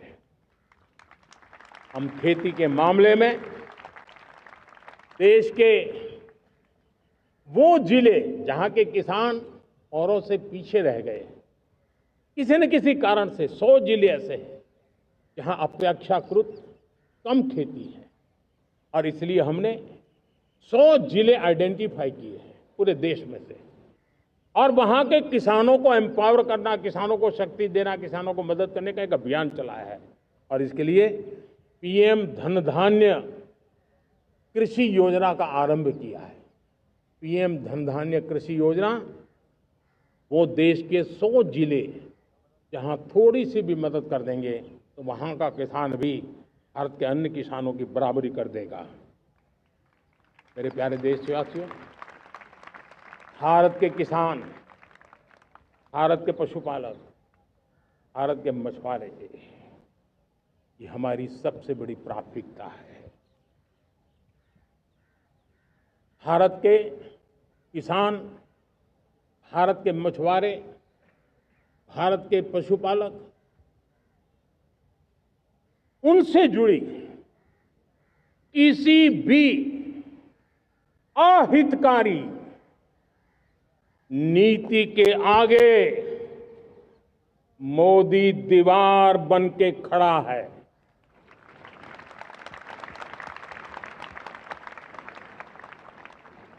भारत अपने किसानों, अपने पशुपालकों, अपने मछुआरों के संबंध में कभी भी कोई समझौता नहीं स्वीकार करेगा।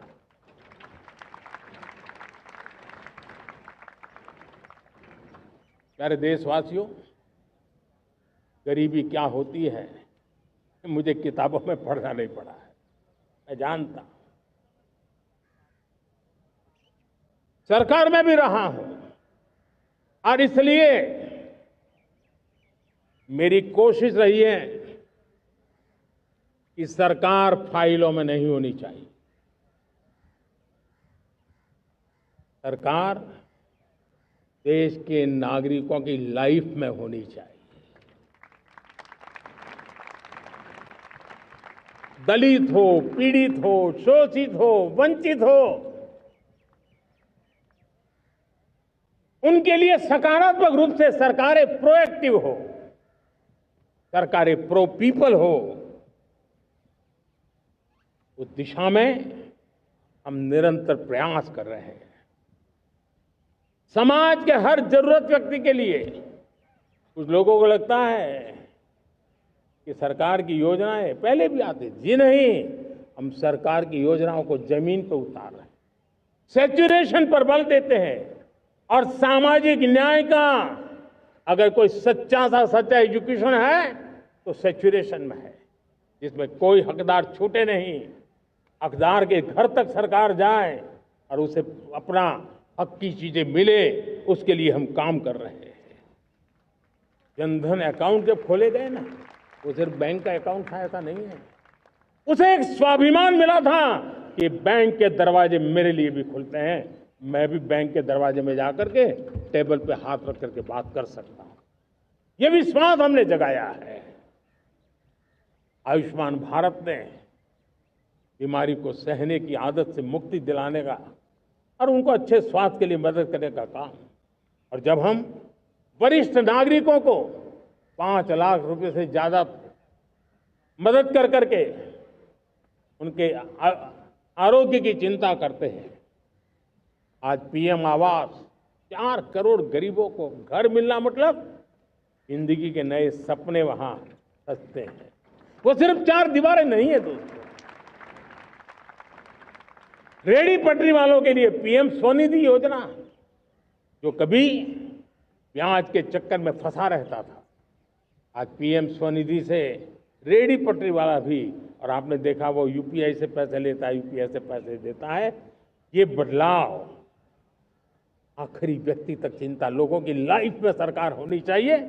उसी के कारण ये जमीन से जुड़ी योजनाएं बनती हैं और जमीन से जुड़ी योजनाएं जमीन पर उतरती हैं और जमीन से उतरी हुई योजनाएं जीवन में बदलाव लाने का एक सशक्त माध्यम बन जाती है। एक समय था गरीब हो, पीड़ित हो, आदिवासी हो, वंचित हो, दिव्यांग हो, हमारी विधवा माताएं बहनें हो, अपने हक के लिए दर दर भटकते रहते थे।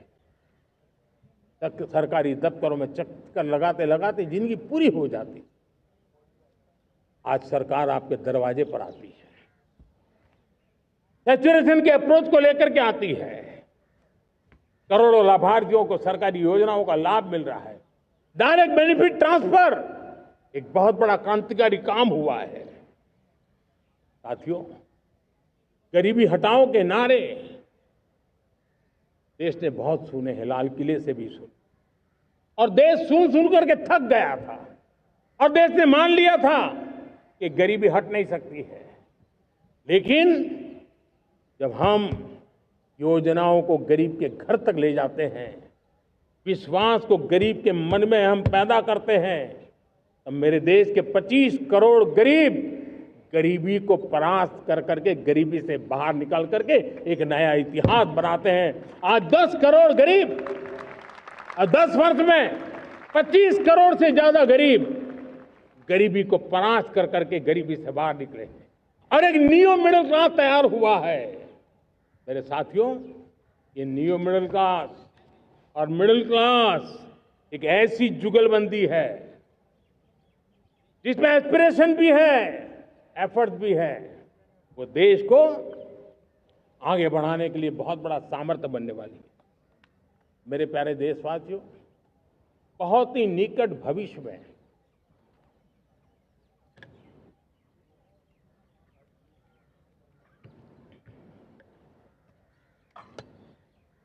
मेरे प्यारे देशवासियों, बहुत ही निकट भविष्य में महान समाज सुधारक महात्मा ज्योतिबा फुले जी की 200वीं जयंती आ रही है। हम उस जयंती के समारोह शुरू करने जा रहे हैं और महात्मा ज्योतिबा फुले के सिद्धांत, उन्होंने जो मंत्र दिए, उसमें हमारे लिए प्रेरणा है। पिछड़े को प्राथमिकता, पिछड़े को प्राथमिकता देते हुए हम परिवर्तन की ऊंचाइयों को प्राप्त करना चाहते हैं। हम इसके लिए परिश्रम की पराकाष्ठा करना चाहते हैं। हम पारदर्शी नीतियों के द्वारा पिछड़ों को प्राथमिकता, ये हम धरती पर उतारना चाहते हैं, हर पिछड़े के जीवन में उतारना चाहते हैं। साथियों, रेहड़ी पटरी वालों के लिए स्वनिधि योजना हो या हमारे हुनर वाले, हाथ से काम करने वाले विश्वकर्मा योजना की बात हो, आदिवासी में भी जो पिछड़े रह गए हैं उनके लिए पीएम जनधन की योजना की बात हो, हमारे पूर्वी भारत को विकास में पूरे देश के अंदर बराबरी में लाना और उनको नेतृत्व देने की दिशा में काम हो। हम सिर्फ समाज पिछड़े हो उनकी चिंता तक अटकने वाले नहीं है। जो क्षेत्र पिछड़े हैं उनको भी हम प्राथमिकता देना चाहते हैं। जो जिले पिछड़े रहे हैं हम उनको प्राथमिकता देना चाहते हैं। जो ब्लॉक पिछड़े रहे हैं उनको प्राथमिकता देना चाहते हैं। हमने 100 एस्पिरेशनल डिस्ट्रिक्ट, 500 एस्पिरेशनल ब्लॉक, उसी मिशन में काम किया है। हमने पूर्वी भारत के विकास के लिए हजारों करोड़ रुपए के इंफ्रास्ट्रक्चर के प्रोजेक्ट को बल दिया है। हमने पूर्वी भारत के जीवन को बदल करके देश की विकास यात्रा में भागीदार बनने का, मेरे प्यारे देशवासियों, जीवन हर क्षेत्र में विकास होना चाहिए। विकास के लिए खेल का भी महत्व होता है। और मुझे खुशी है कि एक जमाना था जहाँ बच्चे खेल में अगर समय लगाते तो माँ बाप ज्यादा पसंद नहीं करते थे। आज एकदम से उलट गया है। अगर बच्चे खेलकूद में आगे आते हैं, रुचि लेते हैं, तो माँ बाप गर्व से भर जाते हैं। मैं इसे एक शुभ संकेत मानता हूं। मेरे देश के परिवार के अंदर खेल को प्रोत्साहन का वातावरण मैं देखता हूं, मेरा मन गर्व से भर जाता है। मैं इसे देश के भविष्य के लिए बहुत शुभ संकेत मानता हूं। और साथियों, इस खेल को बढ़ावा देने के लिए हमने नेशनल स्पोर्ट्स पॉलिसी, कई दशकों के बाद हम देश में खेलो भारत नीति को लेकर के आए हैं, ताकि एक खेल जगत का सर्वांगीण विकास का प्रयास हो। स्कूल से लेकर के ओलंपिक तक हम एक पूरा इकोसिस्टम डेवलप करना चाहते हैं। चाहे कोचिंग की व्यवस्था हो, फिटनेस की बात हो, खेल के मैदान हो, खेल की व्यवस्थाएं हो, खेल के लिए आवश्यक साधन हो, लघु उद्योगों को भी खेल के साधन बनाने में मदद करने की बात हो। यानी एक प्रकार से पूरा इकोसिस्टम हम दूर दराज के बच्चों तक पहुंचाना चाहते हैं। लेकिन साथियों, जब मैं फिटनेस की बात करता हूं, जब मैं खेलकूद की बात करता हूं, तब मैं एक चिंता भी आपके सामने रखना चाहता हूं। हमारे देश के हर परिवार को चिंता करनी चाहिए। मोटापा हमारे देश के लिए बहुत बड़ा संकट बनता जा रहा है। आने वाले वर्षों में लोग, जो पंडित लोग हैं वो कहते हैं, जो जानकार लोग कहते हैं, हर तीसरे व्यक्ति में एक व्यक्ति मोटापे का शिकार होगा। हमें मोटापे से बचना है, ओबेसिटी से बचना है। और इसलिए मैंने बाकी सब करना पड़ेगा, लेकिन एक छोटा सा सुझाव दिया था कि परिवार तय करे कि जब खाने का तेल घर में आएगा 10% कम ही आएगा और 10% कम ही उपयोग करेंगे, और हम ओबेसिटी के खिलाफ लड़ाई को जीतने की दिशा में हम अपना योगदान देंगे।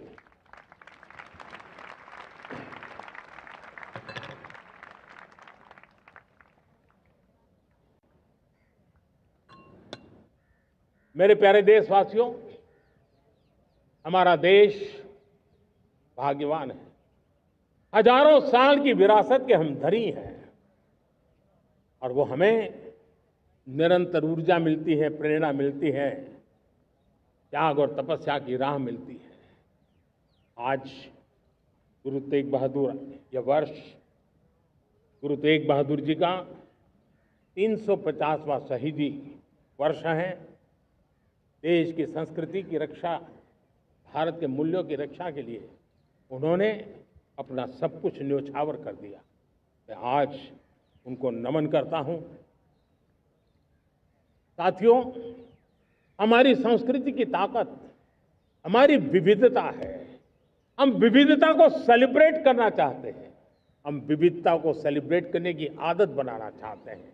यह हमारा गौरव है। यह हमारा भारत माँ का यह बगीचा कितने विविध प्रकार के फूलों से सजा हुआ है, कितनी विविधताएं हैं। ये विविधता हमारे लिए एक बहुत बड़ा, हमारी विरासत है, बहुत बड़ा गौरव है। हमने प्रयागराज के महाकुंभ में देखा भारत की विविधता को कैसे जिया जाता है। एक स्थान पर करोड़ों लोग, एक ही भाव, एक ही प्राण, एक ही प्रयास, दुनिया के लिए बहुत बड़ा अजूबा है। महाकुंभ की वो सफलता भारत की एकता की, भारत के सामर्थ्य की दुहाई देती है। साथियों, हमारा देश भाषाओं की विविधता से बहुत ही भरा हुआ है, पुलकित है। और इसीलिए हमने मराठी, असमिया, बांग्ला, पाली, प्राकृत को क्लासिकल लैंग्वेज का दर्जा दिया है। और मेरा मत है, हमारी भाषाएं जितनी विकसित होगी, हमारी सभी भाषाएं जितनी समृद्ध होगी, हमारे नॉलेज के सिस्टम को भी उतना ही बल मिलने वाला है। और हमारी वो ताकत है, आज जब डेटा का जमाना है ना, तो ये ताकत दुनिया के लिए भी बड़ी ताकत बन सकती है। इतना सामर्थ्य हमारी लैंग्वेज में। हमें हमारी सभी भाषाओं पर गर्व होना चाहिए। हमारी सभी भाषाओं के विकास के लिए हर किसी ने बनते हुए प्रयास करना चाहिए। साथियों, पांडुलिपि में हमारे ज्ञान के भंडार पड़े हैं, लेकिन उसके प्रति उदासीनता रही है।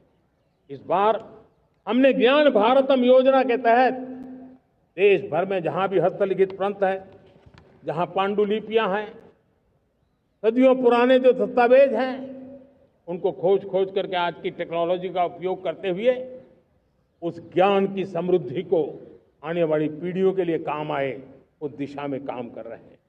मेरे प्यारे देशवासियों, हमारा स्पष्ट मत है, यह देश सिर्फ सरकारें नहीं बनाती है, ये देश राज सत्ता पर विराजमान लोग ही नहीं बनाते हैं, ये देश शासन की धुरा संभालने वाले नहीं बनाते हैं। ये देश बनता है कोटि कोटि जनों के पुरुषार्थ से, ऋषियों के, मुनियों से, वैज्ञानिकों के, शिक्षकों के, किसानों के, जवानों के, सेना के, मजदूरों के, हर किसी के प्रयास से देश बनता है। हर किसी का योगदान होता है, व्यक्ति का भी होता है, संस्था का भी होता है। आज मैं बहुत गर्व के साथ एक बात का जिक्र करना चाहता हूं। आज से 100 साल पहले एक संगठन का जन्म हुआ, राष्ट्रीय स्वयंसेवक संघ। 100 साल की राष्ट्र की सेवा एक बहुत ही गौरवपूर्ण स्वर्णिम पृष्ठ है। व्यक्ति निर्माण से राष्ट्र निर्माण के संकल्प को लेकर के 100 साल तक मां भारती का कल्याण का लक्ष्य लेकर के लक्षावधि स्वयंसेवकों ने मातृभूमि के कल्याण के लिए अपना जीवन समर्पित किया है। सेवा, समर्पण, संगठन और अप्रतिम अनुशासन, ये जिसकी पहचान रही है, ऐसा राष्ट्रीय स्वयंसेवक संघ दुनिया का ये सबसे बड़ा एनजीओ है एक प्रकार से। 100 साल का उसका समर्पण का इतिहास है। आज लाल किले की प्राचीर से 100 साल की इस राष्ट्र सेवा की यात्रा में योगदान करने वाले सभी स्वयंसेवकों को आदरपूर्वक स्मरण करता हूं और देश गर्व करता है राष्ट्रीय स्वयंसेवक संघ की इस 100 साल की भव्य समर्पित यात्रा को, और हमें प्रेरणा देता रहेगा। मेरे प्यारे देशवासियों, हम समृद्धि की ओर जा रहे हैं, लेकिन समृद्धि का रास्ता सुरक्षा से गुजरता है। पिछले 11 वर्षों में राष्ट्र सुरक्षा, राष्ट्र रक्षा, राष्ट्र के नागरिकों की रक्षा, इन सभी मोर्चों पर हमने पूरे समर्पण भाव से काम किया है। हम बदलाव लाने में सफल हुए हैं। यह देश जानता है कि हमारे देश का बहुत बड़ा जनजातीय क्षेत्र नक्सलवाद की चपेट में, माओवाद की चपेट में पिछले कई दशकों से लहूलुहान हो चुका था। सबसे ज्यादा नुकसान मेरे आदिवासी परिवारों को हुआ। आदिवासी माताओं बहनों ने अपने सपने के होनहार बच्चों को खो दिया। नौजवान बेटे गलत रास्ते पर खींच लिए गए, भटकाए गए, उनकी जीवन को तबाह कर दिया गया। हमने फौलादी हाथ से काम लिया। एक समय था कभी 125 से ज्यादा जिलों में नक्सलवाद अपनी जड़ें जमा चुका था। माओवाद की चंगुल में हमारे जनजातीय क्षेत्र, हमारे जनजातीय नौजवान फंसे हुए थे, और आज 125 जिलों में से कम होते होते हम 20 पर ले आए हैं। उन जनजातीय समाज की सबसे बड़ी हमने सेवा की है। और आप देखिए, एक जमाना था जब बस्तर को याद करते ही माओवाद, नक्सलवाद, बम बंदूक की आवाज सुनाई देती थी। उसी बस्तर में माओवाद नक्सल से मुक्त होने के बाद जब बस्तर के नौजवान ओलंपिक करते हैं, हजारों नौजवान भारत माता की जय बोल करके खेल के मैदान में उतरते हैं, पूरा वातावरण उत्साह से भर जाता है। ये बदलाव देश देख रहा है। जो क्षेत्र कभी रेड कॉरिडोर के रूप में जाने जाते थे, वो आज विकास के ग्रीन कॉरिडोर बन रहे हैं। साथियों, हमारे लिए गर्व की बात है, भारत के नक्शे में जिन क्षेत्रों को लहूलुहान कर दिया गया था, लाल रंग से रंग दिया गया था, हमने वहां संविधान, कानून और विकास का तिरंगा फहरा दिया है। मेरे प्यारे देशवासियों, ये भगवान बिरसा मुंडा की 150वीं जयंती का अवसर है। तब इन जनजातीय क्षेत्रों को नक्सल से मुक्त कर करके, मेरे जनजातीय परिवार के नौजवानों की जिंदगी बचा करके, हमने भगवान बिरसा मुंडा को एक सच्ची श्रद्धांजलि दी है।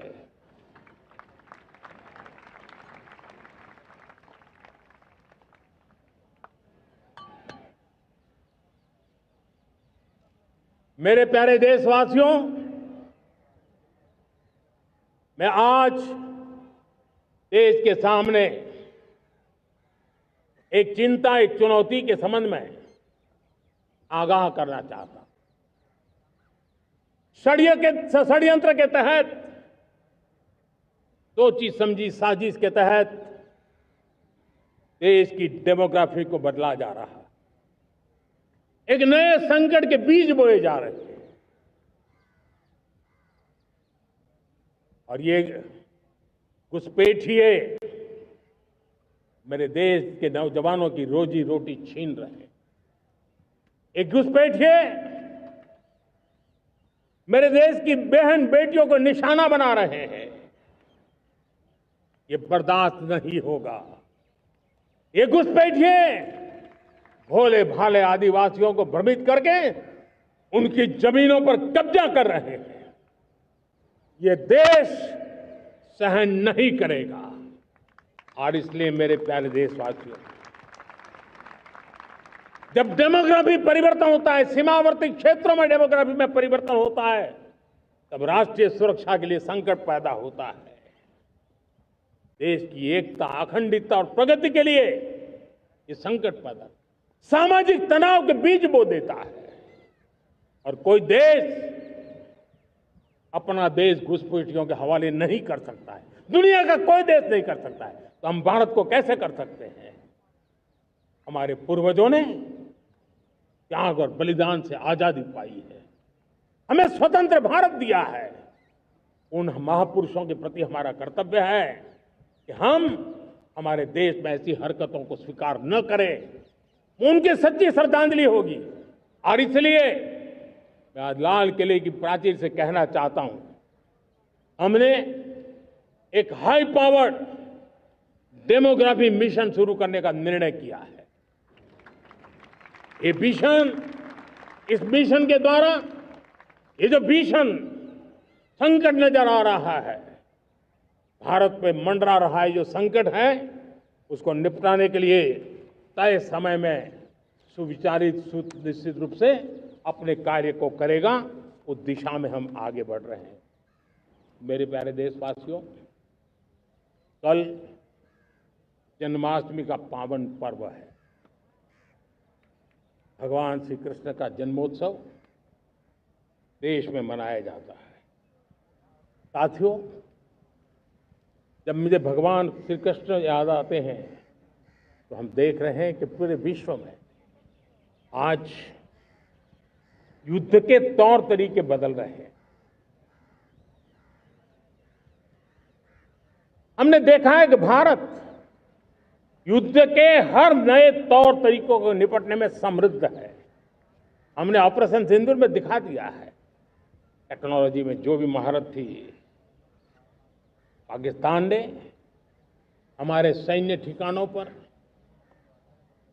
हमारे एयरबेस पर, हमारे संवेदनशील स्थलों पर, हमारे आस्था के केंद्रों पर, हमारे नागरिकों पर मिसाइल्स, ड्रोन अनगिनत मात्रा में उन्होंने वार किया। देश ने देखा है। लेकिन देश को सुरक्षित रखने के जो प्रयास पिछले 10 साल में हुए हैं, उस ताकत का परिणाम था कि उनके हर हमले को हमारे जाबाजों ने और हमारी टेक्नोलॉजी ने तिनके की तरह बिखेर दी।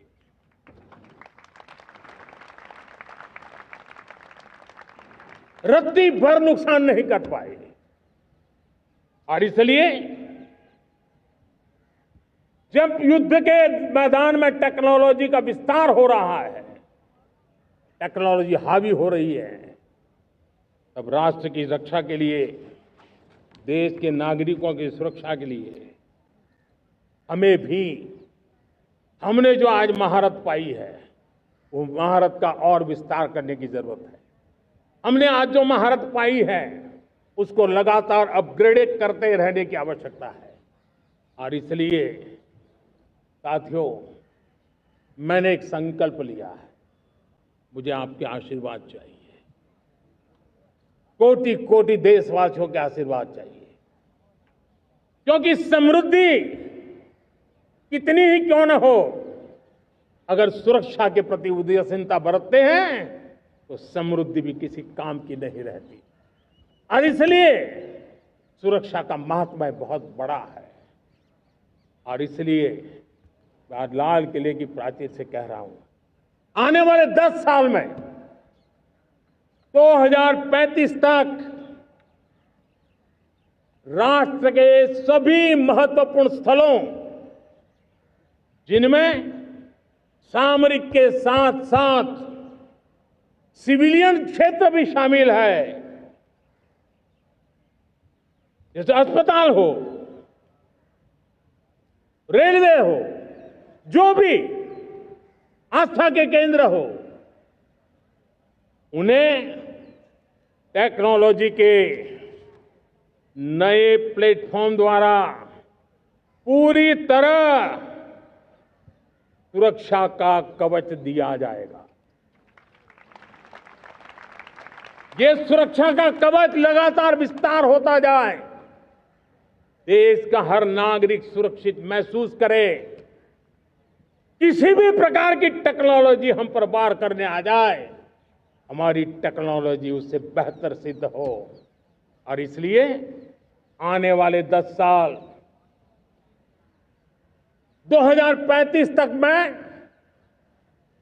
ये राष्ट्रीय सुरक्षा कवच का विस्तार करना चाहता हूं, मजबूती देना चाहता हूं, आधुनिक बनाना चाहता हूं।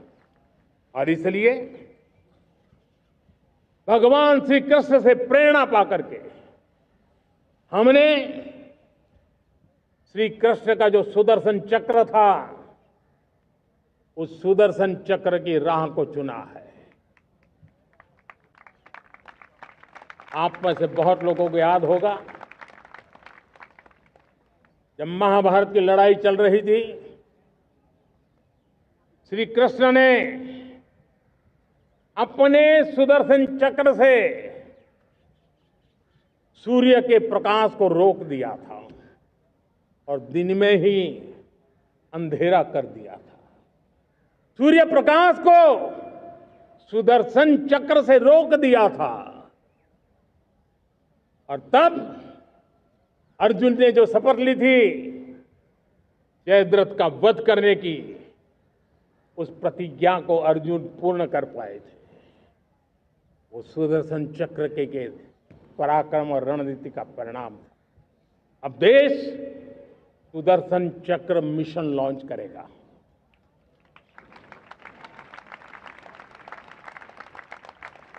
ये मिशन सुदर्शन चक्र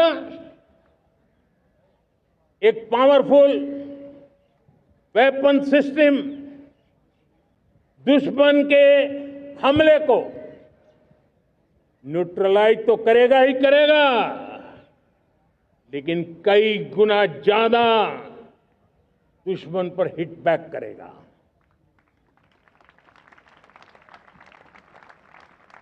हमने भारत के इस मिशन सुदर्शन चक्र के लिए कुछ मूलभूत बातें भी तय की है। आने वाले 10 सालों में हम उसको प्रखरता से आगे बढ़ाना चाहते हैं। एक तो ये पूरी आधुनिक सिस्टम, इसके लिए रिसर्च, डेवलपमेंट, उसकी मैन्युफैक्चरिंग हमारे देश में ही हो, हमारे देश के नौजवानों के टैलेंट से हो, हमारे देश के लोगों के द्वारा बनी। दूसरा, एक ऐसी व्यवस्था होगी जो वॉरफेयर के हिसाब से भविष्य में क्या क्या संभावनाएं हैं उसका हिसाब किताब लगा करके +1 की स्ट्रेटेजी वर्कआउट करेगी। और तीसरा, सुदर्शन चक्र की एक ताकत थी, वो बहुत ही प्रिसाइज, जहां जाना था वहीं जाता था और वापस श्री कृष्ण के पास लौट के आता था।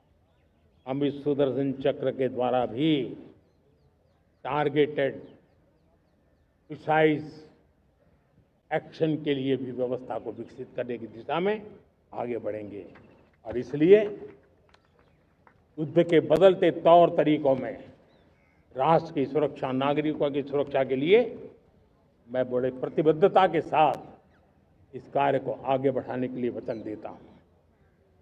मेरे प्यारे देशवासियों, जब हम लोकतंत्र की बात करते हैं, स्वतंत्र भारत की बात करते हैं, तब हमारा संविधान हमारे लिए सर्वोच्च दीप स्तंभ होता है, हमारा प्रेरणा का केंद्र होता है। लेकिन आज से 50 साल पहले भारत के संविधान का गला घोंट दिया गया था। भारत के संविधान के पीठ पे छुरा भोंक दिया गया था, देश को जेल खाना बना दिया गया था, आपातकाल लगा दिया गया था, इमरजेंसी थोप दी गई थी। इमरजेंसी के 50 साल हो रहे हैं। देश की किसी भी पीढ़ी ने संविधान की हत्या के इस पाप को कभी भूलना नहीं चाहिए। संविधान की हत्या करने वाले पापियों को नहीं भूलना चाहिए। और हमें भारत के संविधान के प्रति अपने समर्पण को और मजबूती देते आगे बढ़ना चाहिए। वो हमारी प्रेरणा है। मेरे प्यारे देशवासियों, मैंने इसी लाल किले से पंच प्रण की बात कही थी। मैं आज लाल किले से फिर से एक बार मेरे देशवासियों का पुनः स्मरण जरूर करना चाहता हूं। विकसित भारत बनाने के लिए न हम रुकेंगे, न हम झुकेंगे। हम परिश्रम की पराकाष्ठा करते रहेंगे और अपनी आंखों के सामने 2047 में विकसित भारत बना करके रहेंगे। मेरे प्यारे देशवासियों, हमारा दूसरा प्रण है कि हम हमारे जीवन में, हमारी व्यवस्थाओं में, हमारे नियम कानून परंपराओं में गुलामी का एक भी कण अब बचने नहीं देंगे। हम हर प्रकार की गुलामी से मुक्ति पाकर के ही रहेंगे। मेरे प्यारे देशवासियों, हम अपनी विरासत पर गर्व करेंगे। हमारी पहचान का सबसे बड़ा आभूषण, सबसे बड़ा गहना, सबसे बड़ा मुकुटमणि हमारी विरासत है। हम विरासत का गर्व करेंगे। मेरे प्यारे देशवासियों, इन सब के लिए एकता, ये मंत्र सबसे बड़ा शक्तिशाली मंत्र है। और इसलिए एकता की डोर को कोई काट न सके, ये हमारा सामूहिक संकल्प होगा। मेरे प्यारे देशवासियों, मां भारती के प्रति कर्तव्य निभाना ये पूजा से कम नहीं है, तपस्या से कम नहीं है, आराधना से कम नहीं है। और उसी भाव से हम सब मातृभूमि के कल्याण के लिए परिश्रम की पराकाष्ठा करते हुए 2047 विकसित भारत के लक्ष्य को पार करने के लिए अपने आप को अपा देंगे, अपने आप को झोंक देंगे। जो भी सामर्थ्य है, कोई भी अवसर को छोड़ेंगे नहीं। इतना ही नहीं, नए अवसरों को निर्माण करेंगे और निर्मित करने के बाद हम 140 करोड़ देशवासियों के सामर्थ्य से आगे बढ़ते ही रहेंगे, बढ़ते ही रहेंगे, बढ़ते ही रहेंगे। मेरे प्यारे देशवासियों, हमें याद रखना है, 140 करोड़ देशवासियों को याद रखना है, परिश्रम में जो तपा है, परिश्रम में जो तपा है, उसने ही तो इतिहास रचा है। परिश्रम में जो तपा है, उसने ही तो इतिहास रचा है। जिसने फौलादी चट्टानों को तोड़ा है, जिसने फौलादी चट्टानों को तोड़ा है, उसने ही समय को मोड़ा है। जिसने फौलादी चट्टानों को तोड़ा है, उसने ही समय को मोड़ा है। और समय को मोड़ देने का भी, समय को मोड़ देने का भी यही समय है, सही समय है। मेरे प्यारे देशवासियों, एक बार फिर आप सबको आजादी के इस महान पर्व की अनेक अनेक शुभकामनाएं देता हूं, बहुत बहुत बधाई देता हूं। मेरे साथ बोलेंगे जय हिंद, जय हिंद, जय हिंद। भारत माता की, भारत माता की, भारत माता की। वंदे वंदे वंदे। बहुत बहुत धन्यवाद। जनगण मन अधिनायक जय हे भारत भाग्य विधाता।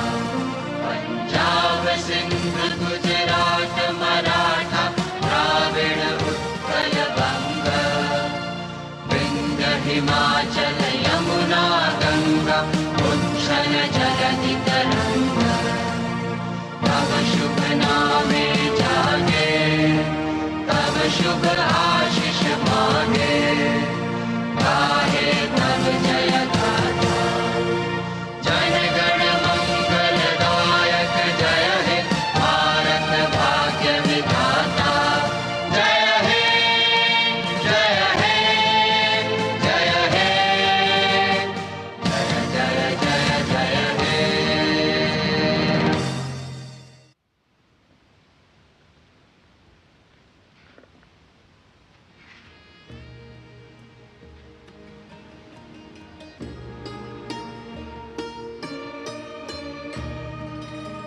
Prime Minister Narendra Modi concluding another very well received and successful Independence Day address from the ramparts